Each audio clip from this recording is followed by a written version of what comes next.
All right. Hey, everybody. Welcome to a show match between Aftermath's PartinG and Liquid's Clem, two of the best RTS players out there. These guys, champions in StarCraft 2, now going to be playing against each other in Uncapped Games' new RTS Battle Aces. This will be the first broadcasted pro match between some pro players going at it. A lot of you have seen some matches between some of the top developers like Stefan and David Kim.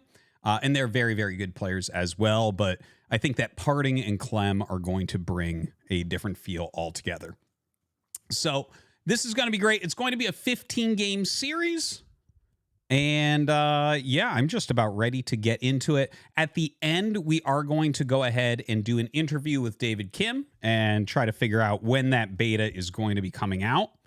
So yeah, let's get it started and go into game number 1.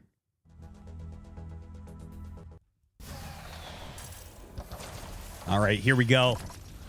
The core landing down. PartinG going to be playing as green in the bottom left. Clem going to be playing as red in the top right, and I do believe they'll stay on that the whole time. You can see he's holding up that information bar, and we see that he's going for wasps. Some of his interesting tech coming up, such as bombers for that foundry tech. We also have swift shockers in there for some good splash damage. Over here on Clem's side, going for blinks. This is actually the styles that these two players generally like anyways. And of course, this is a spectator mode, so you can see the fog of war there, but we can see what both sides can see as well. So PartinG right now running around with these wasps. The wasps are generally a little bit more aggressive. They're very, very cheap. And he is going to be seeing if he can get anything done. Notice how Clem is sitting against the wall with these blinks. Very, very important. If you stand out in the middle of nowhere, then the wasps can actually just surround you and kill you in the early game. So you have to hug walls if you're playing against a wasp opener. Okay, so already both sides here, after just taking one new resource base, are teching up into their foundry. King Crabs over on the side of Clem. So that's going to be very, very strong against PartinG's wasps. The King Crabs, will talk more about it when we get up into those. But definitely a very important and impactful unit in Battle Aces thus far. Now, the blinks are coming out because that third base is being taken, but PartinG immediately dives onto these workers. And, you know, the wasps can kill workers reasonably quick because they get good surface area very quickly. But you can see they're really expendable. They're so cheap. They're only like 25 matter. And, you know, it's just... It costs like nothing to field these. The blinks themselves, much more expensive, 4 times as expensive. So you can kind of sacrifice some of those wasps and get some damage. And oftentimes you need to. Now, in the meantime, it looks like we have some raiders going across the map. The raiders are the best worker killers that I've seen so far. Bombers are out here as well as swift shockers. And he's going to kill 2 before they get there. But you can see how quickly the raider can actually take down these workers. Just absolute madness. He kills so many. The raiders are just insane at harassment. Now, with those bombers out that kind of function like banelings, he's going to want to try to get some good connections onto these blinks. Here we go now. The King Crabs are out. King Crabs amazing against wasps, so this will be a little bit tough. Some good blinks back here from Clem. And yeah, it looks like he will be pushed back for now. The swift shockers adding a lot of damage here, but more King Crabs coming up. PartinG going after some of these workers. He's got to be careful, though. If he loses too many wasps, there might be a very strong counterattack coming up, especially as the King Crab count continues to go up higher and higher and higher. The bombers coming in, killing off some of these workers. And yeah, the wasps, the rest of them going to be sacrificed there. The swift shockers mostly got away, which is kind of nice. And of course, we see these bombers coming in. They don't do well against King Crabs, so definitely not what you want to detonate on. Look at that. 4 King Crabs are more than enough to take out this base. But the swift shockers coming back, trying to surround some of these. The King Crabs taking down the workers really, really quickly, really, really efficiently. And more units coming up here for PartinG. Clem continuing to rally in. And it looks like, I mean, you can just see the power behind the King Crab. They're kind of like almost a meme within the people who have played from the greater RTS community so far. They're just so strong, and they destroy wasps just dead. You can see this one being split off by Clem to go and harass these workers at that natural expansion. and that will get picked off as well. But PartinG's economy is just about gone. Clem continuing to rally down, and Clem has 3 bases going. PartinG right now, he is like a little over 2. So looking very rough for PartinG. I don't know if those Swift Shockers are really going to be enough. Clem killing off all the workers at that natural and coming towards the core. PartinG gonna give up here in game number 1. All right, so Clem leading 1-0 so far. You know, a very good play there with the King Crabs, with the blinks. You know, Clem is a very, very good blink player. You know, you can grind a lot of value from that. You have to be more aggressive with the wasps, and we saw PartinG doing that, but having a little bit of a hard time when those King Crabs came out. The King Crabs are very, very good against wasps in general. Makes it a little bit harder to play that composition. So we're going to go ahead and jump into game number 2 now. Let's get into it.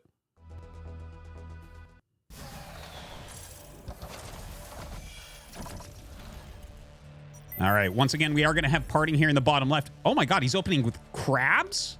That is literally the worst unit in the game, so this should be interesting. Recalls over on the other side for Clem. Clem also, that's kind of interesting. Like, he has some turrets in there as well. The turret is a completely static unit that can basically just drop down at any base that you have. We'll talk more about that when we see it. But right now, some recalls coming out. Those recalls for Clem can definitely defend super, super well. They just recall just about instantaneously between different bases. Now, PartinG moving forward with the crabs. He's lucky that he's not playing against gunbots or blinks because, like, for instance, the crabs, this is like, it is the worst of the tier 1 units, okay? They have lots of health and they're kind of big, so splash damage isn't as good against them. But there's certain units that they can't hit. Like, you can kill 100 crabs with a group of blinks and not take any damage. It's insane, right? They're just not that fast is the problem. Now, the recalls, you know, I think you might be able to take a little bit of an engagement. Both sides teching up, by the way. It looks like we have stingers and dragonflies coming up there for PartinG. And over on the other side, we'll have to wait until he pulls that bar up once again. Or to take in all the information. Now, here we go. He's trying to do a surround with those crabs. So a good idea there from PartinG, utilizing their high health. But the recall home will get them out of the way. In the meantime, this gets started up. Okay, recall's in, but when he recalls in, the crabs are already on top of you. So it seems like somehow PartinG is kind of making these crabs work right now. Going after these recalls, trying to pick off as many as possible. More recalls being warped in at the core and then recalling in immediately for that reinforcement. That's one of the beautiful things about these recalls. You can just get them anywhere to defend super, super fast. Now, Clem is starting to move forward. Looks like he wants to try to get some more damage. Maybe kite these a little bit, but some stingers are out. The stingers are really going to add a lot to this composition. And now we have turrets dropping down. So the turrets you can drop at any base that you have, and they do not move once you drop them. They're kind of like static D in this game. So yeah, drops a few of the turrets down, and those will tank a little bit and deal a little bit of damage there, but you can see the stingers doing a great job. Couple turrets back at each and every base, so it looks like he's kind of lightly defending against some harassment. And we have a tech up there from PartinG. He's actually going to Advanced Starforge. He's going up for those cat buses, which is one of the stronger units in the game, in my opinion. So we'll see it when he gets up into those. Some more turrets coming down here for Clem, really trying to defend very, very heavily. I'll be interested to see how he's going to end up dealing with cat buses, though. That's going to be a little bit tricky. Now, the crab's coming up. He does have these stingers trying to add damage as well. The crab's just running forward and tanking the damage right now. Those stingers dealing some pretty reasonable damage there as well. More recalls come over. And, you know, the recall cooldown is pretty quick. So you see he just recalled a group over to that natural as well. And he might have to actually recall back over here also. And you can see, like, overall, there's more value being had here for Clem. But PartinG is staying on top of Clem. And he does have that 4th base up, whereas Clem is sitting on just 3. So trying to flank right now with those recalls. And, yeah, it's kind of working. More crabs coming in. And here are the cat buses. The cat bus is going to just crush face. Now, these are an Advanced Starforge unit, and they are incredibly strong. Oh, my God, though. It looks like we actually have some great anti-air coming out. Predators, I think the name is, of those. And those are, like, really, really good anti-air. That's, like, one of the best counters to the cat bus. So great to see that Also, heavy ballista coming in. So the heavy ballista just dealing a great amount of damage on the ground. Those are those kind of giant tanky looking things with the, they look like they're doing the Naruto run as they go across the map. So very, very strong against those crabs. You can see the cat buses kind of flying in the background, waiting to come in for some harassment. Of course, again, those predators, a great choice here against the cat buses. And it looks like, you know what? There's so many stingers here now. Stingers are going to be a great counter in general against all of this. And Clem going to tap out. GG. PartinG wins game number 2. All right. Kind of an interesting one, right? Because I think choosing crabs, I personally have tried to use crabs, and they're a very tricky unit because if your opponent has the right composition, like if your opponent goes blinks and you go crabs and they're good at micro, they're going to... I literally played games where every single crab was killed off without dealing any damage to my opponent. I think Mana did that to me. So it's definitely a hard-to-use unit, but I like how he used that to kind of tank for those stingers. Those very fast stingers dealing high damage from behind, but without high health. So really well done there from PartinG, picking up that win. And yeah, we're going to go ahead and go into game number 3. All right, once again, PartinG, bottom left. Clem, top right, tied up 1-1 right now. And it looks like we have a Scorpion opening here. Oh, yeah, the King Crab plus the Destroyer with a Predator in that third tier. And then Gunbots are going to be what he's up against. It looks like Crusaders and Shockers going to be on the Foundry side there for Clem. You know, Foundry just seems to be slightly more popular because it's like a little bit more tanky. So that's kind of why I'm focusing on that when we're looking at it. But of course, the Starforge is a viable tech route. So we'll see if he puts that out. Now notice one Gunbot up here watching for any sneak attacks down that route. And there are 2 groups of Scorpions right now. The Scorpions melee units here for PartinG.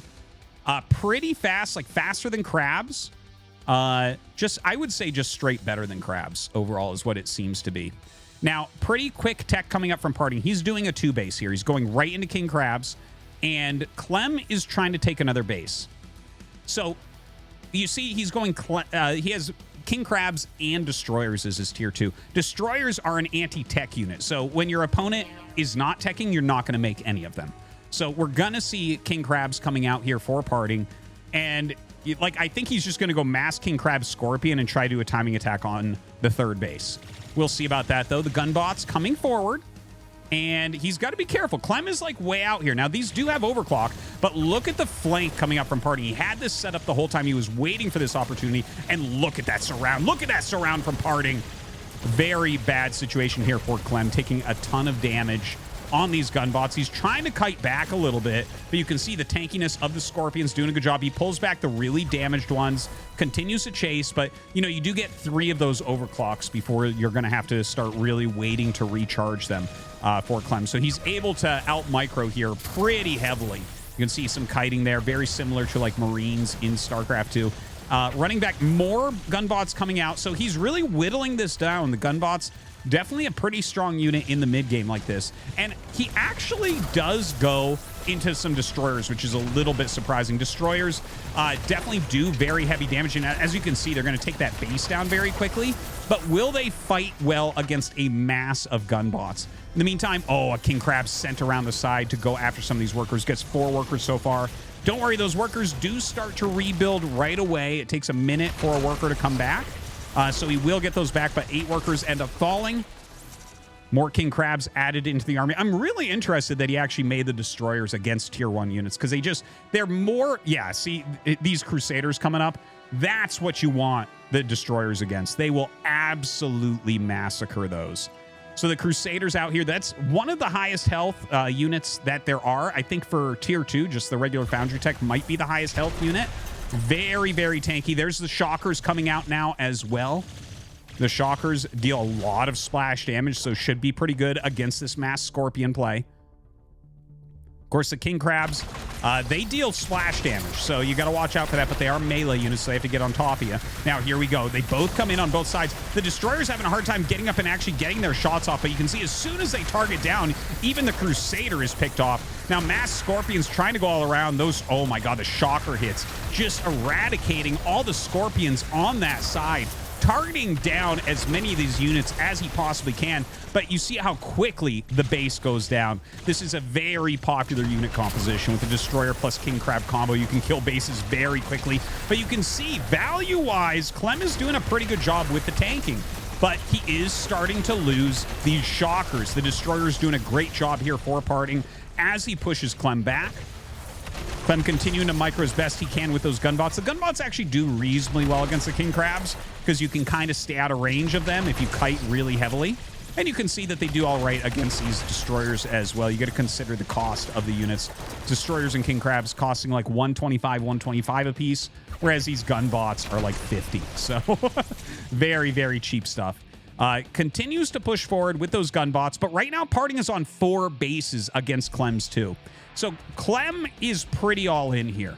I think this group of Shockers he has coming up is just about his last chance. I think he's basically got to utilize... Oh, God. Oh, some miss micro there for sure. Taking big hits. He's got to utilize the gunbots to target down King Crabs and the Destroyers, and then have his Shockers just take down everything else. And I don't know if that's going to work out for him. In the meantime, PartinG going for some harassment at that natural. And PartinG is just going to overwhelm Clem here. Trying so hard with the Shockers. And he is being very efficient against those Scorpions. But you can see just a huge swarm from PartinG. And he will end up taking game number 3. Woo. All right. PartinG right now leading 2-1 in this 15-game series against Clem. The King Crabs, guys. That's the key unit. That's the key unit right there. Very powerful, and we'll see how much they use them throughout, because there's definitely counters against it, right? The King Crab is just like a strong, hard-to-deal with thing, but everything in this game so far seems to have some pretty solid counters to it. Now, I guess we're going to be going into game number 4 since we're up 2-1 for PartinG, so let's go ahead and get into that next game.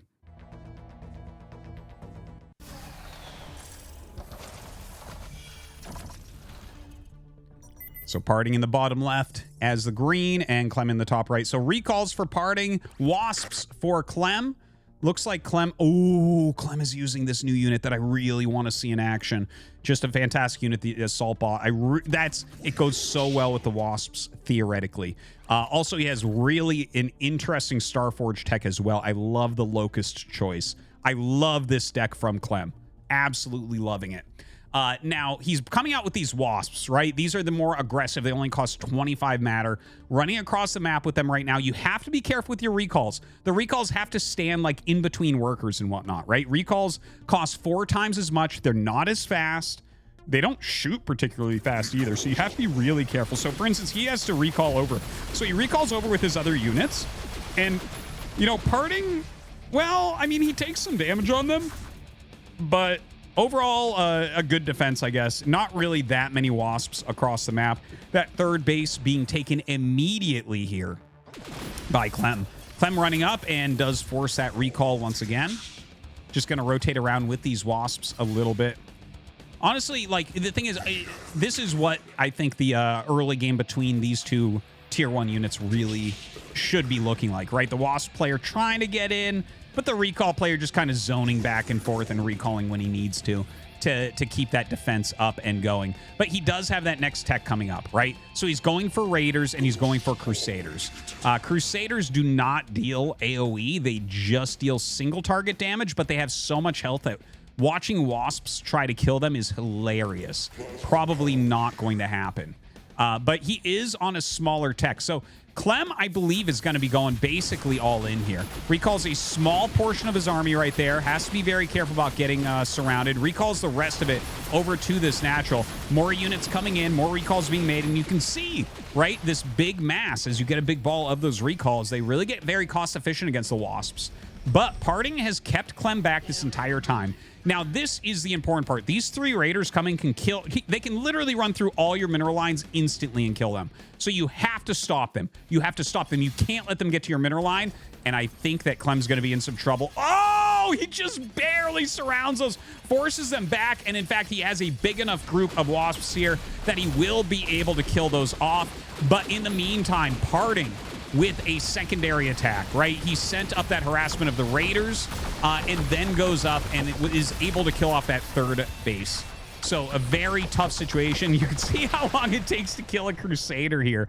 He does have those Swift Shockers in there as well. They're very similar to the Shockers, but, you know, faster. Swift Shockers, that's why they're called that, I guess. Now, a lot of Crusaders here. This is like a very high health, very strong army. And he is trying, once again, PartinG is, to get those Raiders in and kill all the workers. He's made a couple more, but Clem is doing a good job zoning these out. If those get in your mineral line, man, that might end the game. Now, the Crusaders coming up and trying to engage on these Swift Shockers. The Swift Shockers don't have anywhere to really run to, and you can see the tankiness of these Crusaders. Just a few units get out here for Clem. Clem might be in a bit of trouble here on just 2 base. The army of PartinG is looking really scary right now. So Clem back in the middle here, trying to utilize these Swift Shockers, trying to kite a little bit against Crusaders, and he's doing a good job of that. He's doing a good job of that. Maybe, yeah, switch over so the recalls are in the lead, perhaps. Loses a couple Crusaders pretty much for free there to Clem's Micro. Neither side teching up anymore at the moment, just to mention. You know, you never know. Sometimes in these situations, you might see someone try to sneak in the Starforge or something like that. Switch up that unit comp a little bit. Like, for instance, no one using anything anti-air because no one's used Starforge yet, but sometimes you can catch people off guard with that. Now, Clem running around with his Swift Shockers, coming up with some more of these Wasps. I kind of like the idea of utilizing the Swift Shockers for most of your damage, and then just having a few Wasps in there. They're going to, like, tank a bunch of damage for you because there's so many of them. Now, the Crusaders trying to catch... Oh, man, look at this body blocking going on right now by PartinG. Clem having a hard time getting out of here right now. A great surround, though. And he does kill the Crusaders that were over there. Oh, the recall here from PartinG to that third base. Trying to catch all these Wasps and Swift Shockers. The Crusaders just standing their ground. You can see just how hard that is to kill. Oh, and it looks like some Raiders got in and we didn't catch it. So definitely some heavy damage right there. Some King Crabs joining in now as well. Yeah, the King Crabs are beefy enough to do a bit of damage to this army, that's for sure. And it looks like PartinG once again diving on this third base location. So he will end up getting it, and he's going to lose his Crusaders. Is it worth it, right? He runs up here, loses a couple Crusaders, but he gets his recalls out basically always. So he's kept a very good clump of recalls throughout this game so far. Clem's army looking a little bit scrappy at the moment. He's had a hard time keeping that third base up. And definitely the King Crabs alone not going to do it here. It looks like a PartinG victory to me. GG. PartinG going to take another game. All right, PartinG leading now 3-1. Very, very good play overall. I feel like tactically, PartinG is really outplaying Clem a little bit right now. The way that he's kind of moving his army around, like, I think the Crabs and Scorpions really showed the way that he spread it out and just kind of like came in and collapsed on the army. In some of his moves, like, I really like the idea of utilizing, like, that deck makes a lot of sense when you think about it, right? So Recall plus Crusader isn't a fighting army. What he does is he makes the Raiders and then he tries to run around to kill workers, and while you're dealing with that, he runs up and kills a base. And it's like, yeah, we're going to lose a couple Crusaders, but then you just recall with all your recalls. And it's like, okay, I killed a base for like 4 tier 2 units. That seems really reasonable to me. I think a very, very good strategy there. Very good deck from PartinG. All right, let's go ahead, get into game number 5.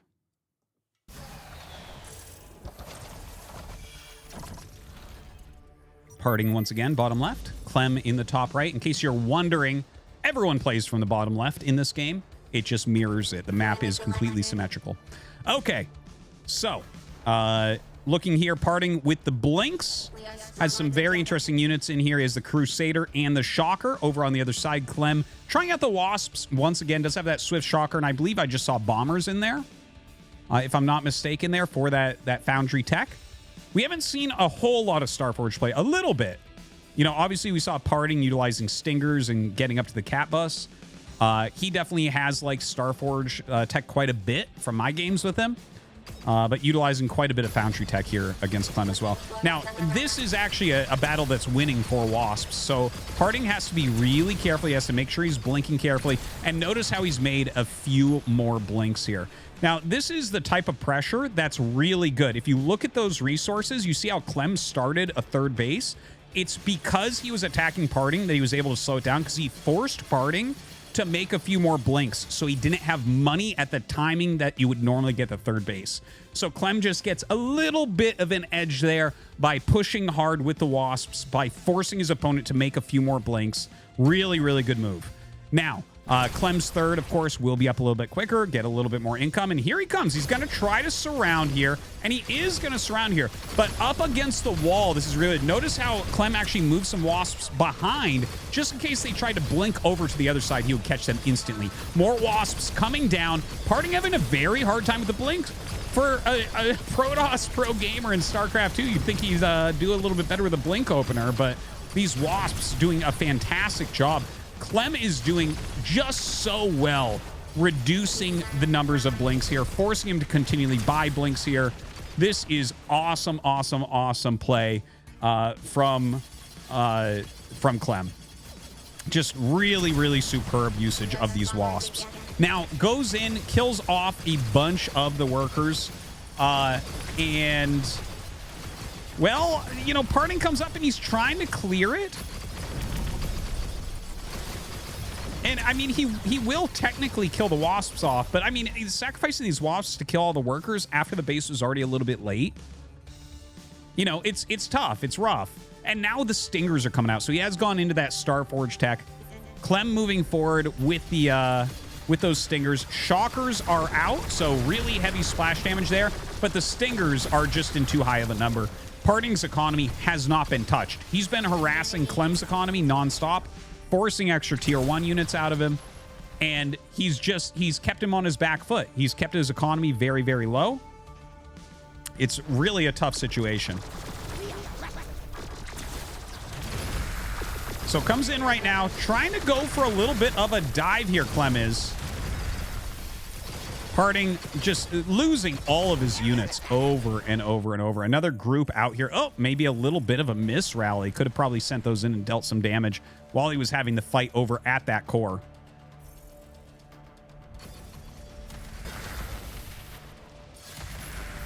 All right, a little bit of harassment there as well. The Shockers, of course, just deal with Wasps really, really well, as you can see. Killing multiples of them in every single shot.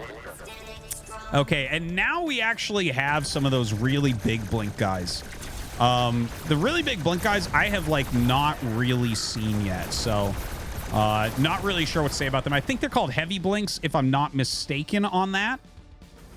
And as you can see, they do hit air units. Locust now coming out, this nice advanced Starforge tech here from Clem. Just so fast, super cheap as well. Kind of the flying equivalent here of those Wasps. And he did a great job on the flyby there, killing a lot of workers. Now just surrounding everything here at PartinG's core. And I think PartinG is in a bad spot. But he does have a lot of these heavy blinks. The Locust's going to try to get away right now. Like, these are destroying the Locust, man. Locust Wasp is like the lowest health, fastest stuff you can get. So it's really fun to play. It looks like it can deal a lot of damage, but it's like paper people, right? Like, he's just clearing that stuff so quickly.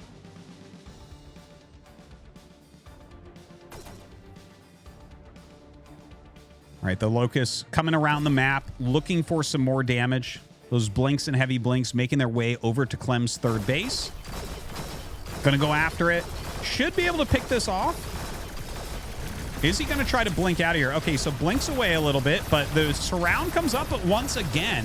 Just so many Wasps that are inside of here. Looks like his Locust mostly died. The Locusts are back trying to kill the core. It's gonna take them a long time to kill that core, but they basically killed all of his workers. And even though PartinG is being very cost efficient with his army, you can see that Clem just has such a tempo advantage. He's killing just about every worker. PartinG's not going to be able to make anything else, and he GG's, gives up.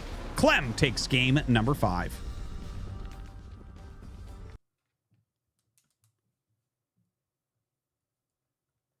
All right. So 3-2 for PartinG right now. Really liked that. Really liked that. Like Clem keeping the pressure on. I think that's one of the big things about battle aces is kind of understanding when your opponent is going to hit certain milestones for money, right? Because if you're doing like a similar build, you guys are going to have the same amount of money if no damage has been dealt to workers. So you can look and say, okay, he's getting ready to expand.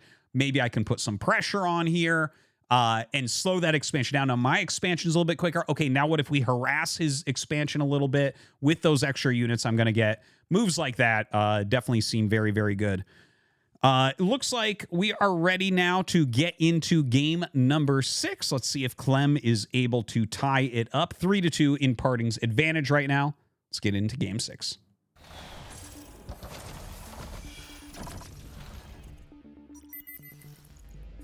All right, PartinG in that bottom left, Clem in the top right. Looks like PartinG going back to the Wasps. He has bombers. He has the King Crab. We have recalls for Clem. He's using advanced recalls, and he's using that really big recall guy that I actually haven't seen in action yet. So that's going to be a fun one to check out and see how that one goes. All right, so yeah, I believe it's called Recall Shocker, if I'm not mistaken there. See if he gets up into it. Actually, no, I think I have seen Recall Shocker. That's the splash damage one. I'm pretty sure.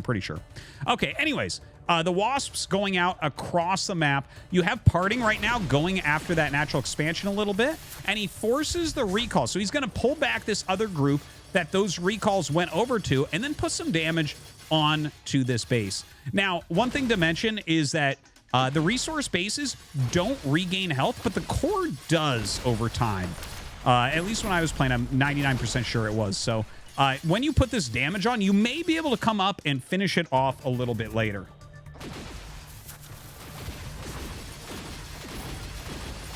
So right now, this is actually really good aggressive play. You can see how strong these Wasps can be in certain situations.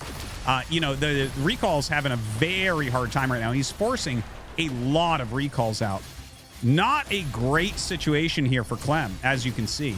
Like, he's recalling in every single unit he possibly can. He's trying to buy some time. He needs a space to get up and start mining. Right? PartinG right now does have that third base on the way, and he does have his forged foundry tech, rather, on the way. Sends another group over here to harass a bit, but only 4 recalls. Like, he can surround those recalls, or he can just go after these workers. Clem having a hard time on this defense. That third base does look like it's very likely to fall. PartinG in the meantime, pressing his advantage, taking his 4th resource base in that top left. Just continually rallying out more and more. Now, one thing to mention, advanced recalls are going to be coming out for Clem. And that's going to make a huge difference. They're like these. They're very cheap, but they have huge DPS. So when you recall in with them, it actually can be hilarious. Like, they'll recall to a base, and your opponent's army will just disappear. So these are just the basic recalls. Come up, attack a little bit. Okay, recall back into a more defensive spot. Oh my god, the bomber's coming up. Just going to clear everything. Big surrounds there. And there's the advanced recalls. So he's probably going to need more bombers for these. These advanced recalls will absolutely slam the Wasps. But he brings up the bombers. Oh my god, the bomber's so strong. Oh. They got that Baneling feel to them. You made these cool units. Get out of here. The bomber's clearing everything super, super fast. PartinG keeping so much aggression on. Bringing up more bombers, bringing up more Wasps. Of course, bombers can be very good against workers as well. And he will send those around and look for some damage there. Continues to attack into the space. Oh, one note, bombers cannot hit the buildings. They do not hit the resource bases.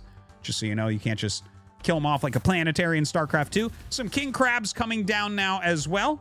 Of course, King Crabs, if you recall onto King Crabs, they're going to deal splash damage to you, so you have to be careful about that. Wasps getting on top of these, and it looks like PartinG is trying to target down, or he was for a moment there trying to target down the resource base, but does not quite get it.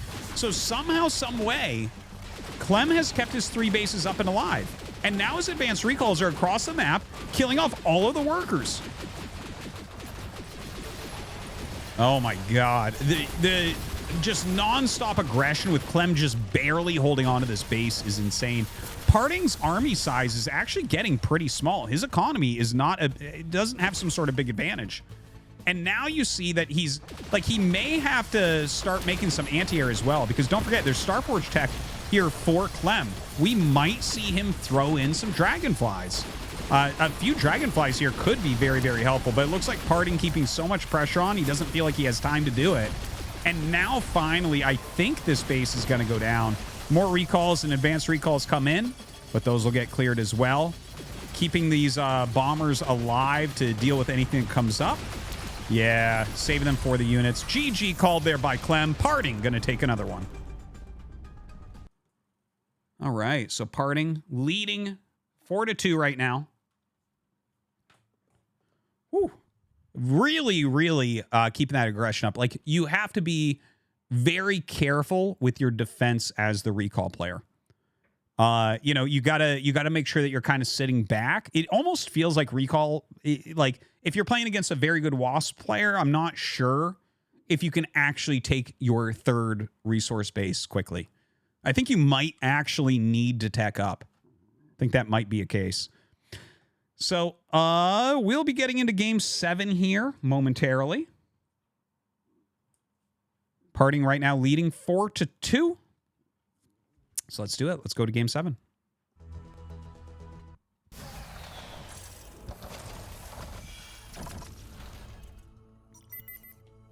PartinG in the bottom left as green. Top right is Clem. What? All right. Well, we're going to go crabs again. Crabs against recalls.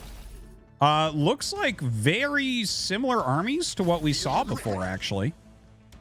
It does have the Destroyer and the King Crab, but actually those were not with the Crabs when PartinG was playing it last. So it is a different deck than what we saw previously. These guys using a huge range of units.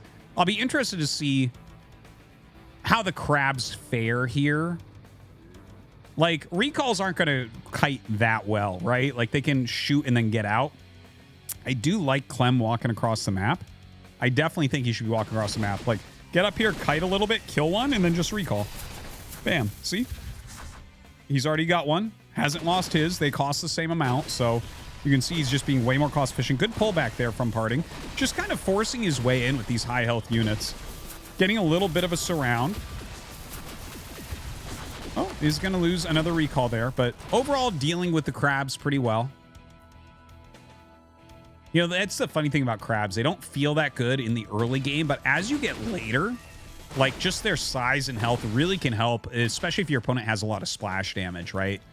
It's just they're going to, you know, they're just so much bigger than a lot of the other tier 1s that splash damage isn't going to be as effective against them.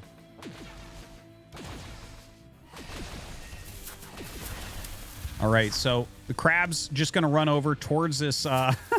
He recalls over. Look at this. He can't do much with the crabs. They're just running around.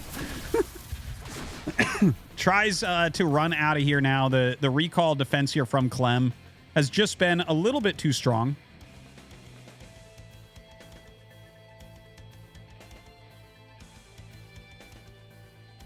Looks like a little group of crabs waiting at the bottom here. Ah, and these are the anti-air recall units, the recall hunters. I'm kind of... Did he make those on purpose? I must have missed something. He must have gone up to his Starforge tech.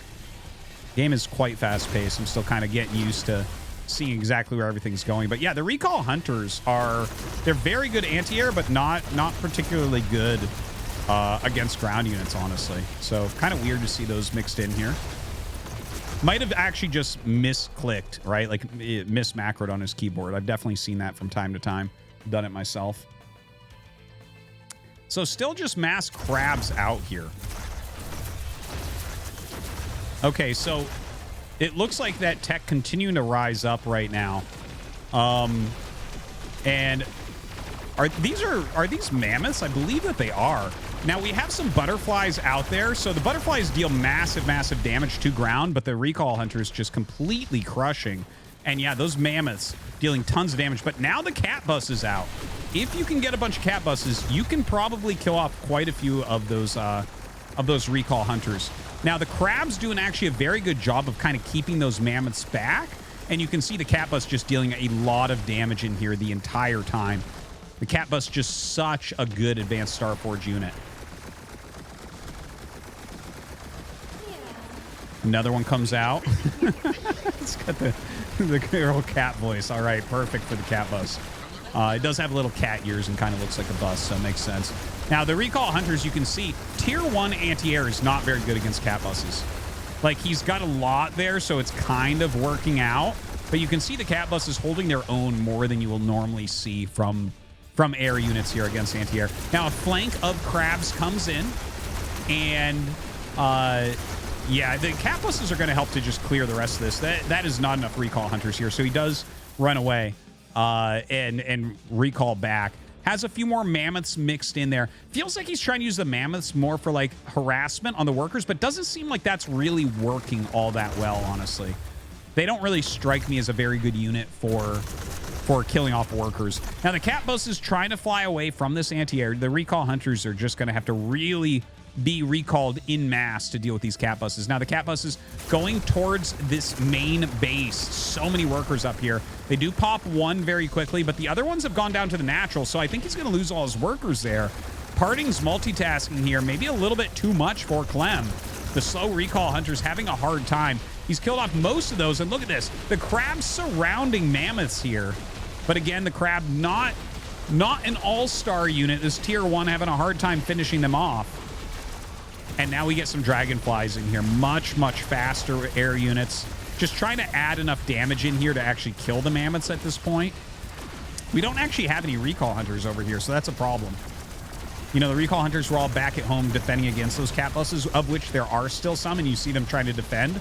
So that allows these dragonflies to do a great job of pushing back the mammoths, of, you know, killing off a lot of these recalls as well. Now, it's 3 base against 4, and, you know, there's a mobility advantage that exists here for PartinG, but Clem's army is starting to look very, very good. I don't think that PartinG's army has much of a chance. There's, like, eventually this just looks like it becomes so much more math-based, right? Like, the recall hunters, keep them away from those crabs. Somehow this cat bus, by the way, is still killing so much. Oh, I love this. Sends the dragonflies up to his 4th base and actually deals with this before he loses it. Really, really well done with those fast dragonflies. So loses a base, both sides on 3 bases.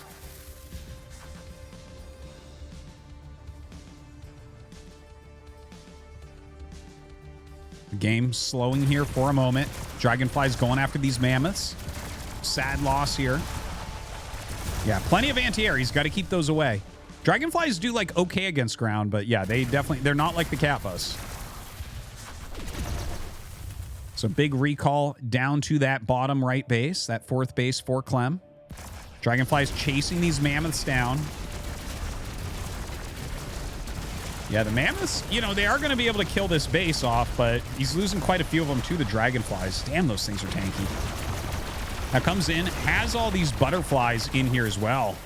The butterflies just kind of deal more damage, but don't hit air and are a little bit slower than the dragonflies. So kind of similar units, but definitely with very different strengths and weaknesses. So 3 base versus 4 base. How the tables have turned. Very air-based army here for PartinG. Very mobile because of that. The crabs are reasonably fast, and it forces the recall down there, but recall comes back pretty quick. Some cat buses being added back in. Goes after, grabs a few workers, but the recall is super fast.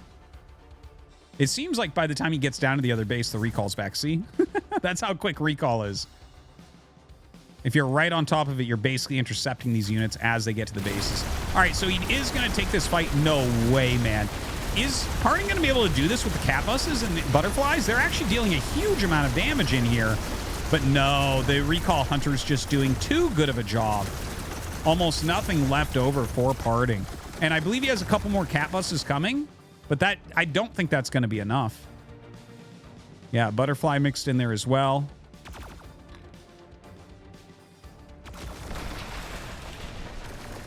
His 3rd base under attack. Brings up the few crabs he has remaining at this point.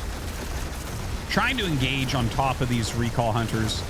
And now we have some Valkyries coming in, some really strong anti-air. The cat buses stand no chance against that. And PartinG is going to GG. Clem takes game number 7. Whew. All right. 4-3 in PartinG's lead right now. Definitely Definitely a crazy game. I'm surprised to see PartinG using crabs so much. I want to see him run crabs into Blink and see what the hell he does with that, because there's not a lot of options at that point.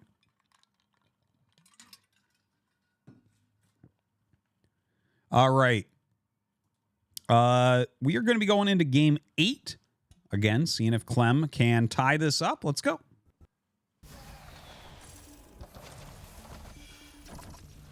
PartinG in the bottom left. Clem in the top right.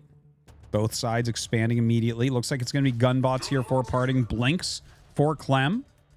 Getting to some of those more popular key units.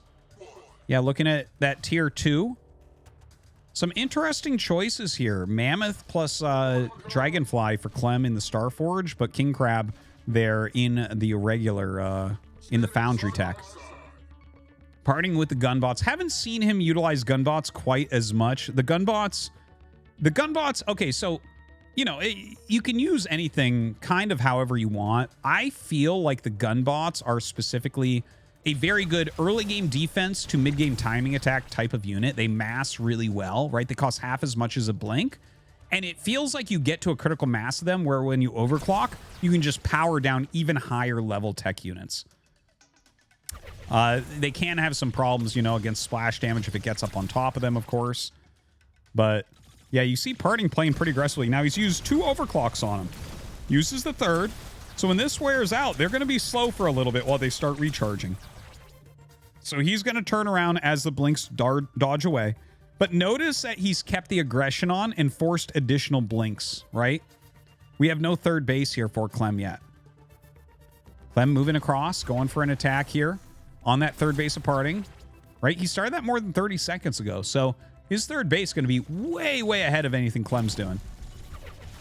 Ooh, big hits there from PartinG. But Clem does have that Starforge tech coming up, so that explains partially why he doesn't have that third base on the way. And he's not really going for it at the moment either. So we might see him try to hit like a timing here, right? Like we might just see him pump out a bunch of mammoths and try to go across the map. So more gunbots coming down, pushing these Blinks back. A lot of trading of units so far this game, and there are those mammoths. So Clem going for it. This is actually the type of style I saw Clem play a lot so far. Actually, I saw him a lot with mortars and Blinks here. He's utilizing the mammoths, and I love it. 2 dragonflies added in. Really, really smart here, forcing his opponent to make some of these missile bots. So he makes the missile bots, uses the overclock to try to chase those down, but not really working out for him. He has to back these up. You cannot have those fight mammoths. Still chasing away those dragonflies, and it seems like Clem just completely destroyed this timing attack. 2 base. You know, not even trying right now to get any sort of third base, just massing up, saving all of his money for this attack.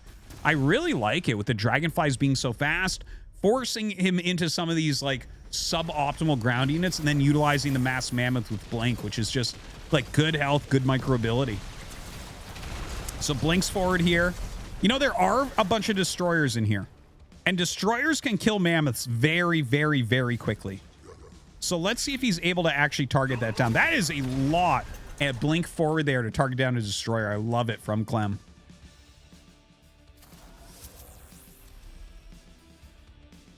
Yeah, the dragonfly is still back here. Looks like the missile bots finally will get their kills. And yeah, PartinG getting a bit surrounded here, even though he's got those destroyers to try to counter the mammoths. Not going to end up working. These mammoths doing a fantastic job. With 4 destroyers coming out, Clem not going to take any risks. Going to move forward with these Blinks and see if he can pick some of them off.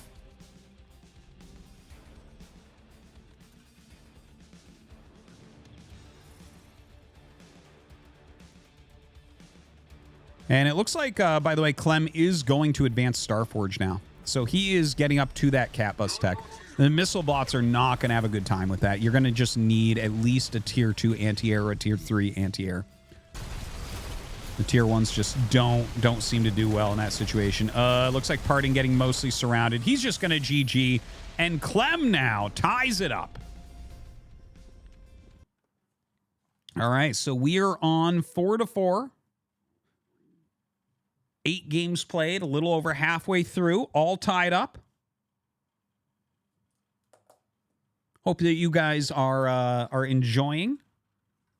Battle Ace is very fast paced.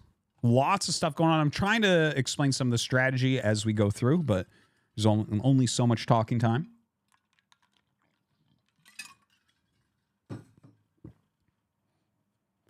All right. We're going to go into game number 9 here. See who's going to take that advantage in this 15 game series. Here we go.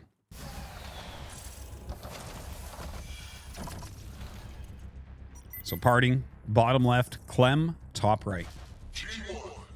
Gunbots once again. Ooh, Mortars and Crusaders. And he's going to be going up against... Well, I would imagine Clem is going to go for Foundry. Like, he's got King Crabs and he's got Raiders. And he's got Snipers for tier 3. Okay, this is really interesting, okay? Because Mortars are basically like siege tanks. You have to make them immobile to shoot, but you can, like, unsiege them, re-siege them, right? Set them up, set them down, whatever you might want to call it. And they have really long range and really good splash. Now, if you get up to tier 3 and you have snipers, snipers actually outrange mortars. So they really destroy mortars. Mortars have no chance against snipers. So we might see something where PartinG has really good control of the mid game. And if Clem rushes to tier 3, he might just come right back over the top and just plow through everything PartinG has. So right now, just a little bit of back and forth, the gunbots versus the blinks. Clem pushing pretty far in. He's really comfortable with the blinks. His micro, of course, second to none. Or if it is second to one, it would be PartinG specifically. But you can see the damage output of these gunbots is really, really, really good. Look at that. Picks off several. And don't forget, gunbots cost half as much as blinks. Honestly, I think that gunbot versus blink is a pretty even matchup. It's just like you shouldn't be... I don't think you should be blinking in like that, honestly. Just you end up losing a lot. So both sides going up to 3 bases. PartinG, I think we're going to see add in mortars here really quickly. And probably try to push the 3rd base. Haven't really seen or heard if Clem is teching up as of yet. He must be, though.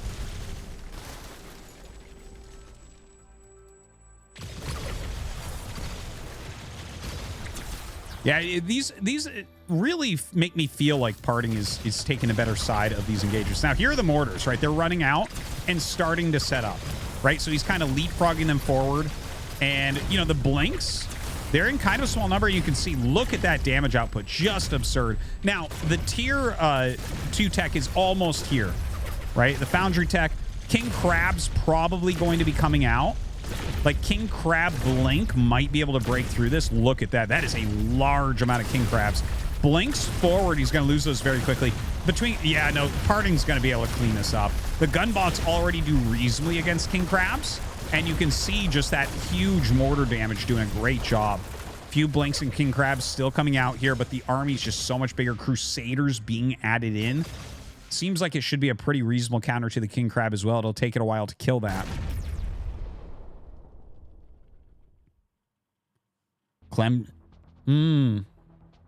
I do wonder if he's going to try to get up into that advanced Foundry tech. Because if he gets snipers, he'll kill all this. Snipers just clean this type of army up. So anyways, comes in from the side. Feels like he has to actually go forward and try to break it. The King Crabs getting on top of some of these mortars, but not enough blinks. Look at this. Oh, that's it. GG. PartinG with a very strong timing push here. Clem just completely unable to hold it. And PartinG takes the advantage 5-4. Man. Yeah, those, if you execute the mortar push like really, really aggressively, I think that Clem was engaging a little bit too much in the early game with the blinks. It felt like PartinG was coming out on top a little bit with the gunbots, but also when you don't have a huge mass of units and they come in with the mortar push, like you need to be able to threaten things like counterattacks with the blinks, right? Like maybe walk around, try to hit a base, try to force them, you know, because you have to make mortars siege and unsiege over and over, right? It's just like siege tanks. You have to abuse that, or lurkers, or anything, liberators, anything that goes immobile for its great damage output. You have to force those to get into their mode and out of their mode over and over and over to try to abuse them. And we just didn't see him able to do that. PartinG set up right in front of his third base, continued the push, and Clem just had to sacrifice army after army. So we're going to go into game 10. And we'll see. Is this going to continue staying so close? Let's do it. Game 10.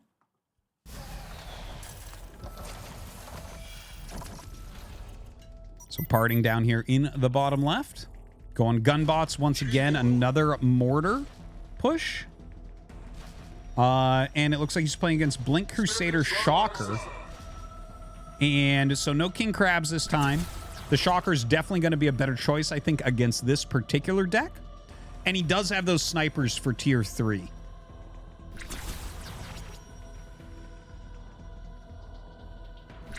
Just some blinks coming out right now. Going across the map.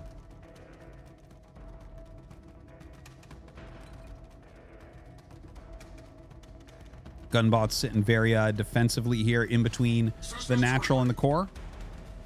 A few more gunbots coming out.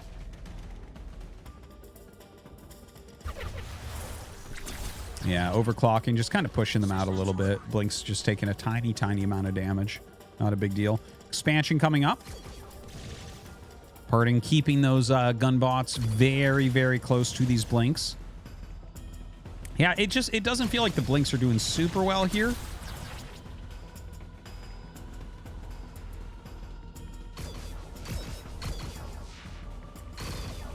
Yeah, putting a little bit of damage on.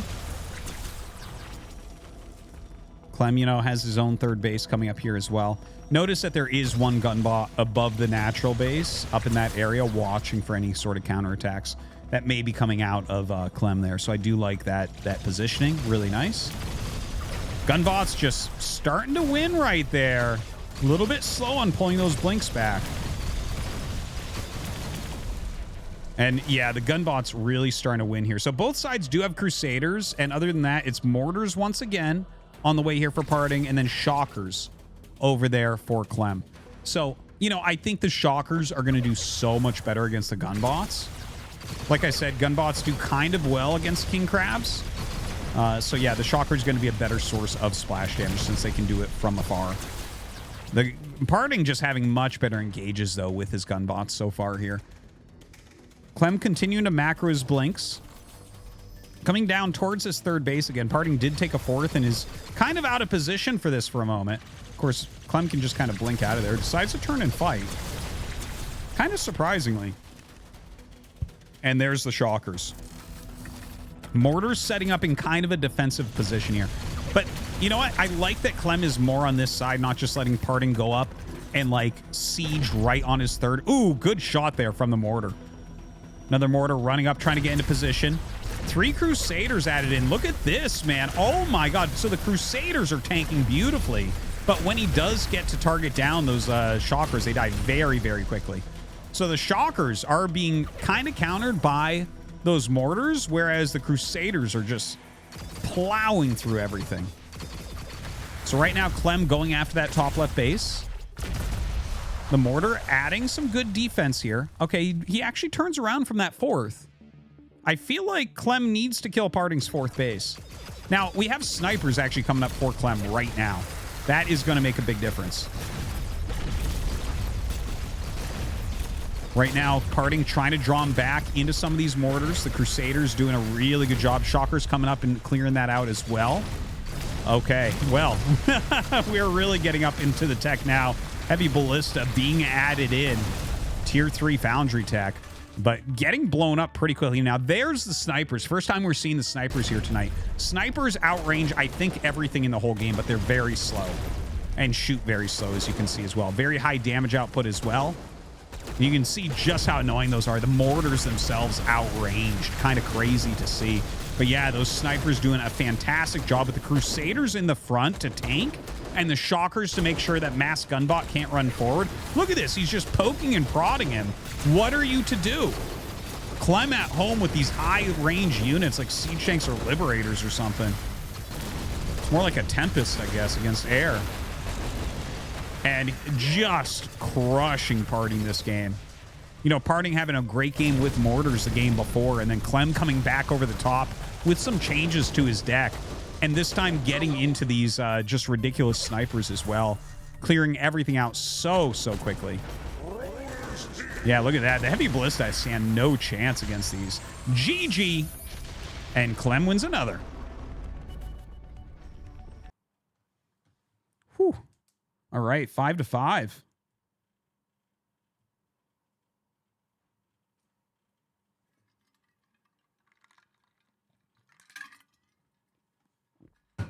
All right, so very cool to see those snipers in play. I'm going to be really interested when the game comes out to see how people are going to utilize mortars, because it feels like the snipers are just such, they're similar to the mortars. Obviously, they do like one-shot things. They don't do splash and everything, so maybe it's just like massing units and getting around. But I like that combination, right? The Crusaders with the high tanking, the Shockers with that splash damage so you can't get on top of his snipers. Really seemed like a good composition there from Clem. All right, so we're going to go into game number 11 now. Let's go ahead, get into it.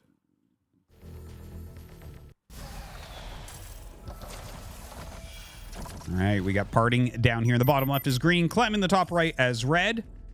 Looks like a recall deck.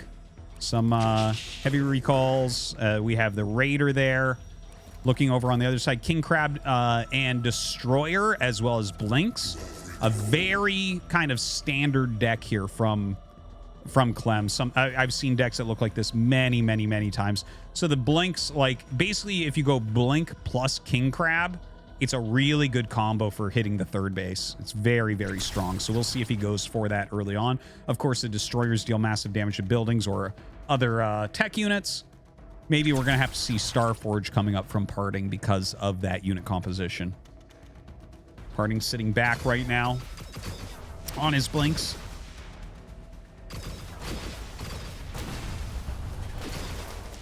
And a little bit of micro back and forth there. Pretty even overall. Obviously, you can micro a little bit better with the Blinks, but the recalls have greater versatility defensively. Definitely play quite a bit differently. I like it. Blink to the front, see if you can get that free volley off. You know, recall units do shoot like as soon as they come out of the recall, so you can definitely get some good damage. And he does have those recall shockers in his deck, right? That's one of the cards that we saw. So if he goes and techs up into those recall shockers, that splash damage, if you stand there and eat that as they warp in, like you're gonna lose a big chunk of your army. I kind of like the way PartinG is utilizing recall for the engagement, because you shoot just as you come out of it. So it's actually better to recall so that you appear and shoot all at once rather than to walk forward and attack move. Because otherwise, just your front line is shooting at the first, right? And your opponent's going to be able to shoot as you're walking up. Okay, we have some Falcons joining in. Falcons deal really heavy damage towards the ground. So those are going to be a little bit scary. We're going to have to see a lot of anti-air coming up. They're very slow, but you're going to see them just destroy as they fly forward. Definitely need... Okay, there we go. We have the Hunter recalls. The recall Hunters, rather. And also that tech coming up. Let's see if he's able to actually clear this out. Now, the Falcon's going to be in a little bit of trouble, right? That's a lot of anti-air, and they're very slow. Now, he does end up killing that base. Everything blinking away. You can see the Falcons trying to deal some damage as they walk out of there. He's got to lead with those recall Hunters. The Blinks turning around. The Falcons trying to hold their own. And there he is. The waddly boy. These are splash recalls, basically. Right? And they're just called recall shockers again. And, you know, their AoE damage should be able to help here against these Blinks, son. So those Falcons right now... You know, I think Clem might be targeting down as much as he can on those recall Hunters. More recall Hunters coming up right now for PartinG, trying to target down the Falcons. This is problematic. He has got to save this third base, I think. Now, don't forget, Clem is only on 2 bases. Like, this is basically like a 2-base all-in from him right now. Now, more recall Hunters come out. The Falcons actually, you know, against these smaller amounts of anti-air, he's doing a good job. Wow, a lot of his economy actually did get killed off. I wonder if He went, I think he has raiders as well, so maybe he just sent a raider around there. We didn't catch that, so not exactly sure. Yeah, he does have raiders. That has to be what it is. It's the only thing that could kill that so quickly without us noticing. The ultimate in ground harassment. Now, this is a feels bad man moment here for PartinG. He's running around with these recalls. There's nothing to recall to right here, so they're just kind of like, there we go. He throws his third down. But if you don't have, like, the bases to micro around, like, for instance, right here, you want to full back, perhaps, with a recall, but not all the way to your natural or your main core. Really important to have that more forward base to manage your recalls and be able to pressure. Now, here comes the Raider again. Look at this. Clem's waiting for it. I think this is going to be the most hated unit in the game. It's either going to be bombers or it's going to be raiders. Raiders just kill workers so quickly. We'll try to keep an eye on that. Now he's moving forward with this army. Has those shockers in there as well. Okay, good catch there. Good catch there. Leaves a mammoth, leaves for blinkers. Blinks. And, you know, I think you have to take it that seriously as well. We'll see. And I think another shocker is actually out right now, maybe hoping that Clem has moved the small army. Now, some mammoths out here. The Falcons getting cleaned up by these recall hunters. It seems like PartinG is starting to deal a lot of damage to this. He has that one shocker, I believe, or raider, I believe, right below this army as well. Clem not utilizing that other chunk of army. Like, he's still playing very, very defensively here, but he did take a new base in that bottom right. Okay, there goes the raider trying to run around. Uh-oh. Uh-oh. Uh-oh. Okay, he gets it. Seriously, that'll kill your whole mineral line if it gets away from you.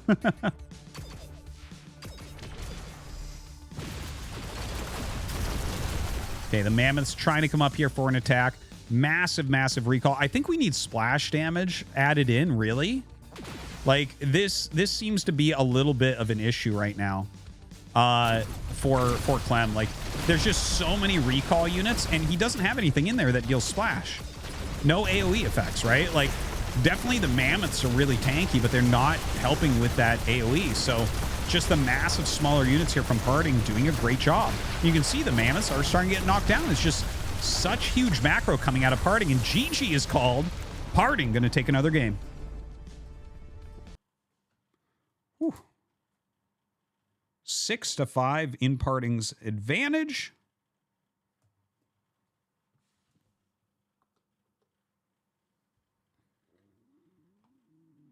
And, well, let's go into game 12. We're getting there. 15-game series. Still very, very close. It does seem like PartinG is doing a little bit better, but we'll see if Clem is able to pull it out here at the end.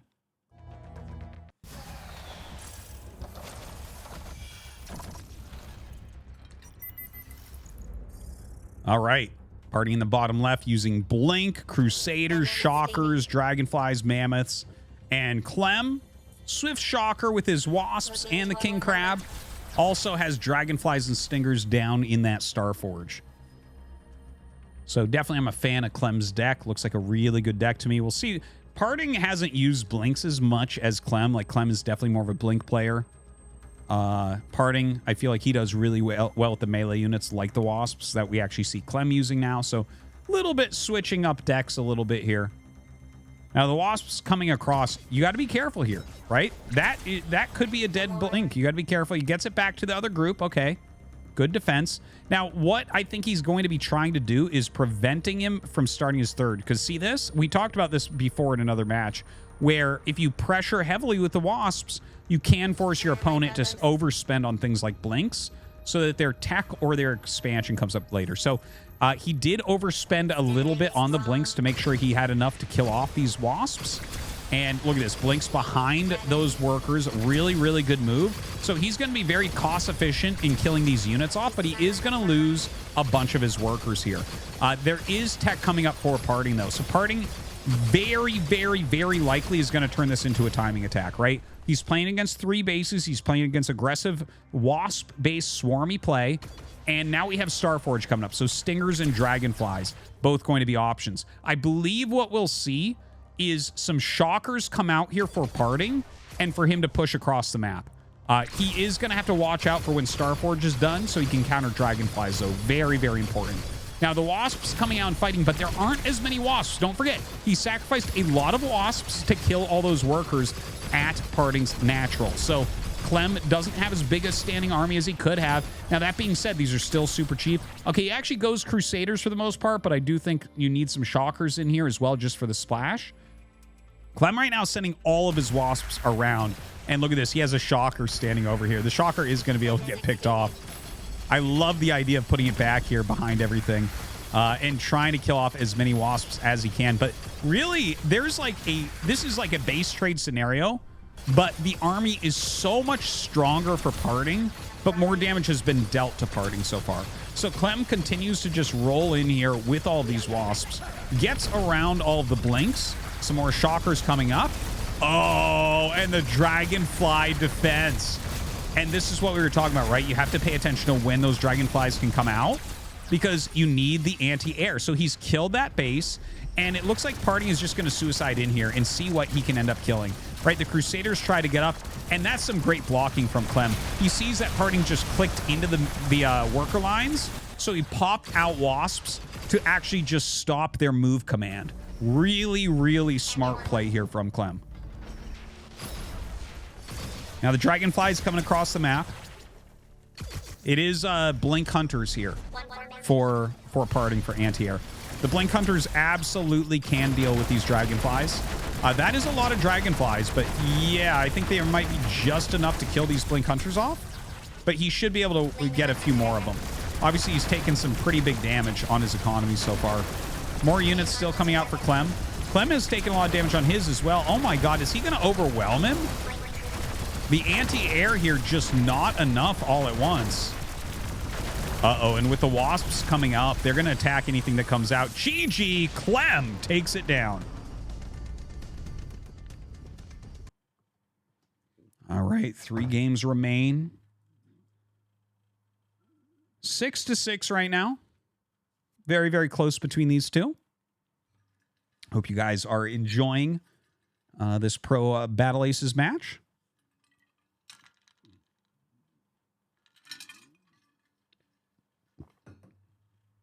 All right. Into game 13. Let's do it.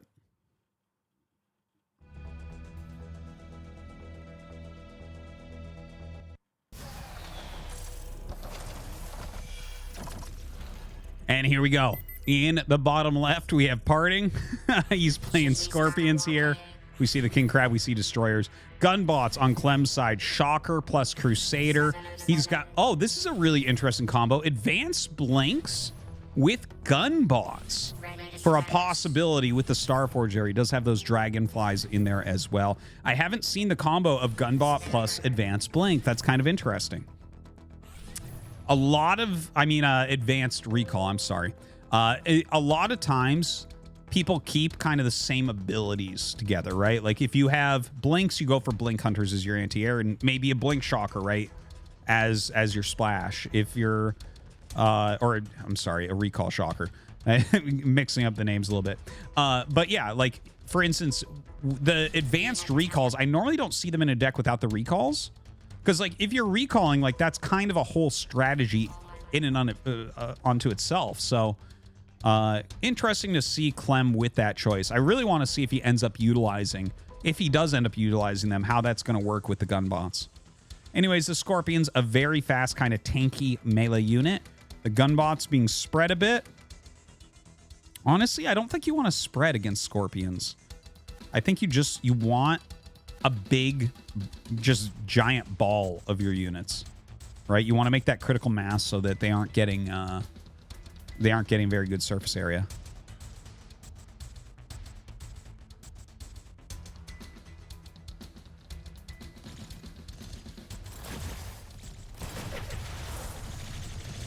All right, the Gunbots forcing these Scorpions back a little bit.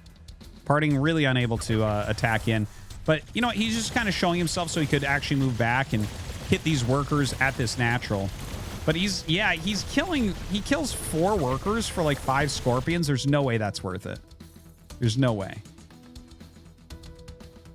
All right, advanced recall as well as dragonflies on the way here for Clem. This is a really weird comp. I'm really excited to see what he's going to end up doing with this. You know, the thing is, at the end of the day, you build your unit deck however you want it. As long as you have a strategy in your mind that you want to kind of try to pull off, you can go for it. See how that goes down. Okay, a group of scorpions go back towards that natural. Gunbots sitting there very defensively. Yeah, the advanced recalls with those gunbots now. This is, and there's actually, he has a lot of missile bots in there. Why does he have the missile bots? Oh, okay. He thinks there's going to be butterflies from PartinG. PartinG also went Starforge. Okay, sick. And PartinG's actually going for advanced Starforge now as well, going for Bulwark. So we'll see what he ends up doing with that. Mammoths being added in here with those Scorpions. So Scorpion Mammoth right now trying to get the massive, massive surround. And the gunbots are doing reasonably well. The missile bot's not helping all that much, but he does have a few in there just to make sure he doesn't get caught off guard by any flying units that might fly in here. Mammoth Scorpion continue to push him back. And there's the advanced recalls. Those advanced recalls deal a lot of damage very, very quickly. You can see how quickly they're actually turning the tides here. Look at that. Targeting these mammoths down really quickly. He's going to pick off one or two there pretty easily. Few scorpions still up here. PartinG rallying more and more. He is on 4 bases, so can afford that. Now, these are bulwarks. These are from the advanced Starforge, and they hit air units and ground units. I really haven't gotten to utilize them too much. But you can see these Valkyries just countering them super hard. One of the best anti-air units in the game, those Valkyries there from Clem's side. Now, he is dealing a lot of damage here to those mammoths. The bulwarks coming up as well. Doesn't feel like they're doing all that much. Really seems like Clem is onto something here between the gunbots and the advanced recalls. Like, so much damage output and no real splash for his opponent. I think that this is maybe the big deal, is that we don't have any area of effect damage from PartinG. And if you're playing against a massive gunbots and a massive, advanced recalls, like, you need splash damage there, and he just doesn't have it. Now, Butterfly's coming out, and honestly, I don't see any missile bots left. So the Butterfly's doing a pretty good job. And yeah, he does come up now with that Valkyrie, and that's going to be able to clear this since those don't actually hit air. Does have a couple dragonflies harassing PartinG's base up in the top left there. Clem, in the meantime, still has a very highly functioning 3 bases, whereas one is just not even mining for his opponent here.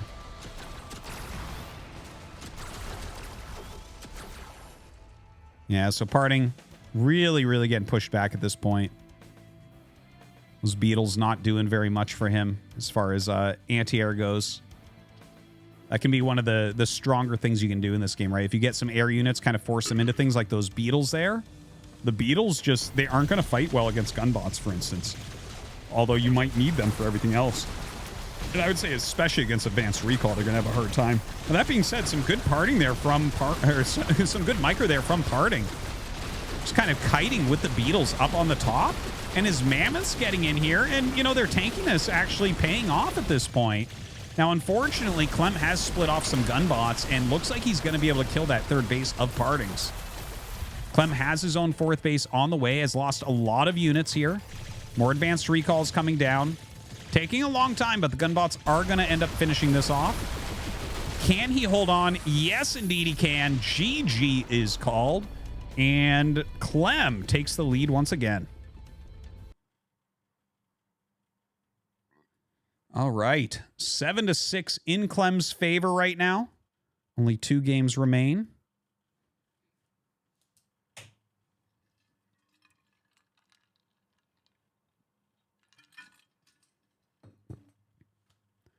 All right, let's go. Game number 14.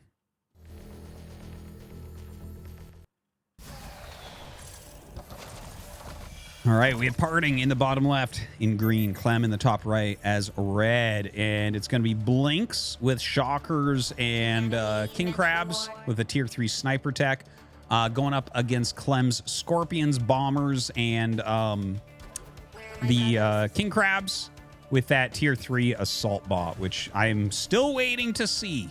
Still waiting to see in action. I think it's one of the best ideas It only costs the matter, the red resource, right? So a great way to sink extra resources in the late game that gives you a really solid unit. Now, the blinks come out immediately here from PartinG, but the the Scorpions don't even care. They're just running headlong into him. Okay, he backs up. That third base drops down. And I guess PartinG is teching because we don't see his third base coming up. Wonder if Forge or Starforge, or Foundry or Starforge is on the way.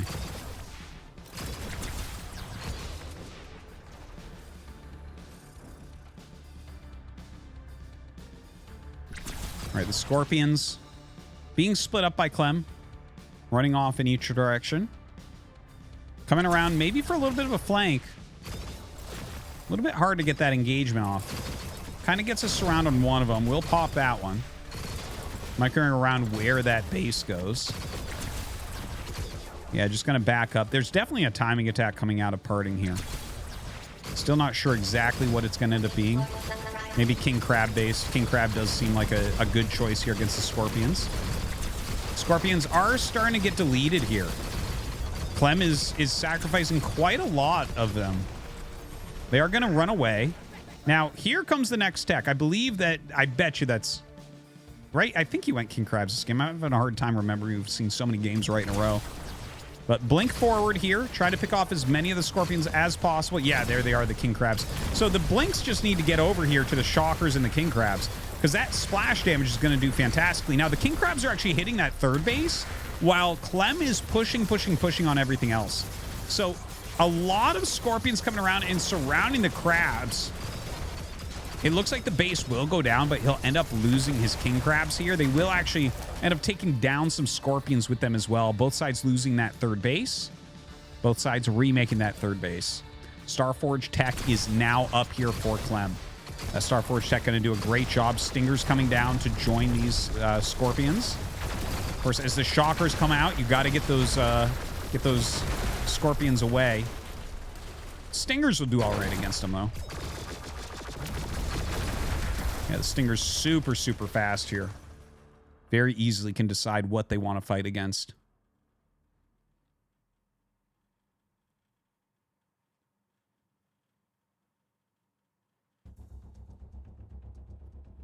Yeah, so the Stingers are, they're in Starforge Tech, but Starforge Tech does have some ground units, such as advanced recalls, Stingers, and mammoths. So the Stingers right now, yeah, he runs them through that army, trying to target down the Shockers as much as he possibly can. The Blinks and Blink recalls here, microing pretty heavily for PartinG. And with the Shockers coming up, yeah, that is going to force him back. Those Shockers, absolutely key here. Shocker, definitely a very strong unit. Not as tanky as a lot of the other units, but deals really good damage output with that AoE.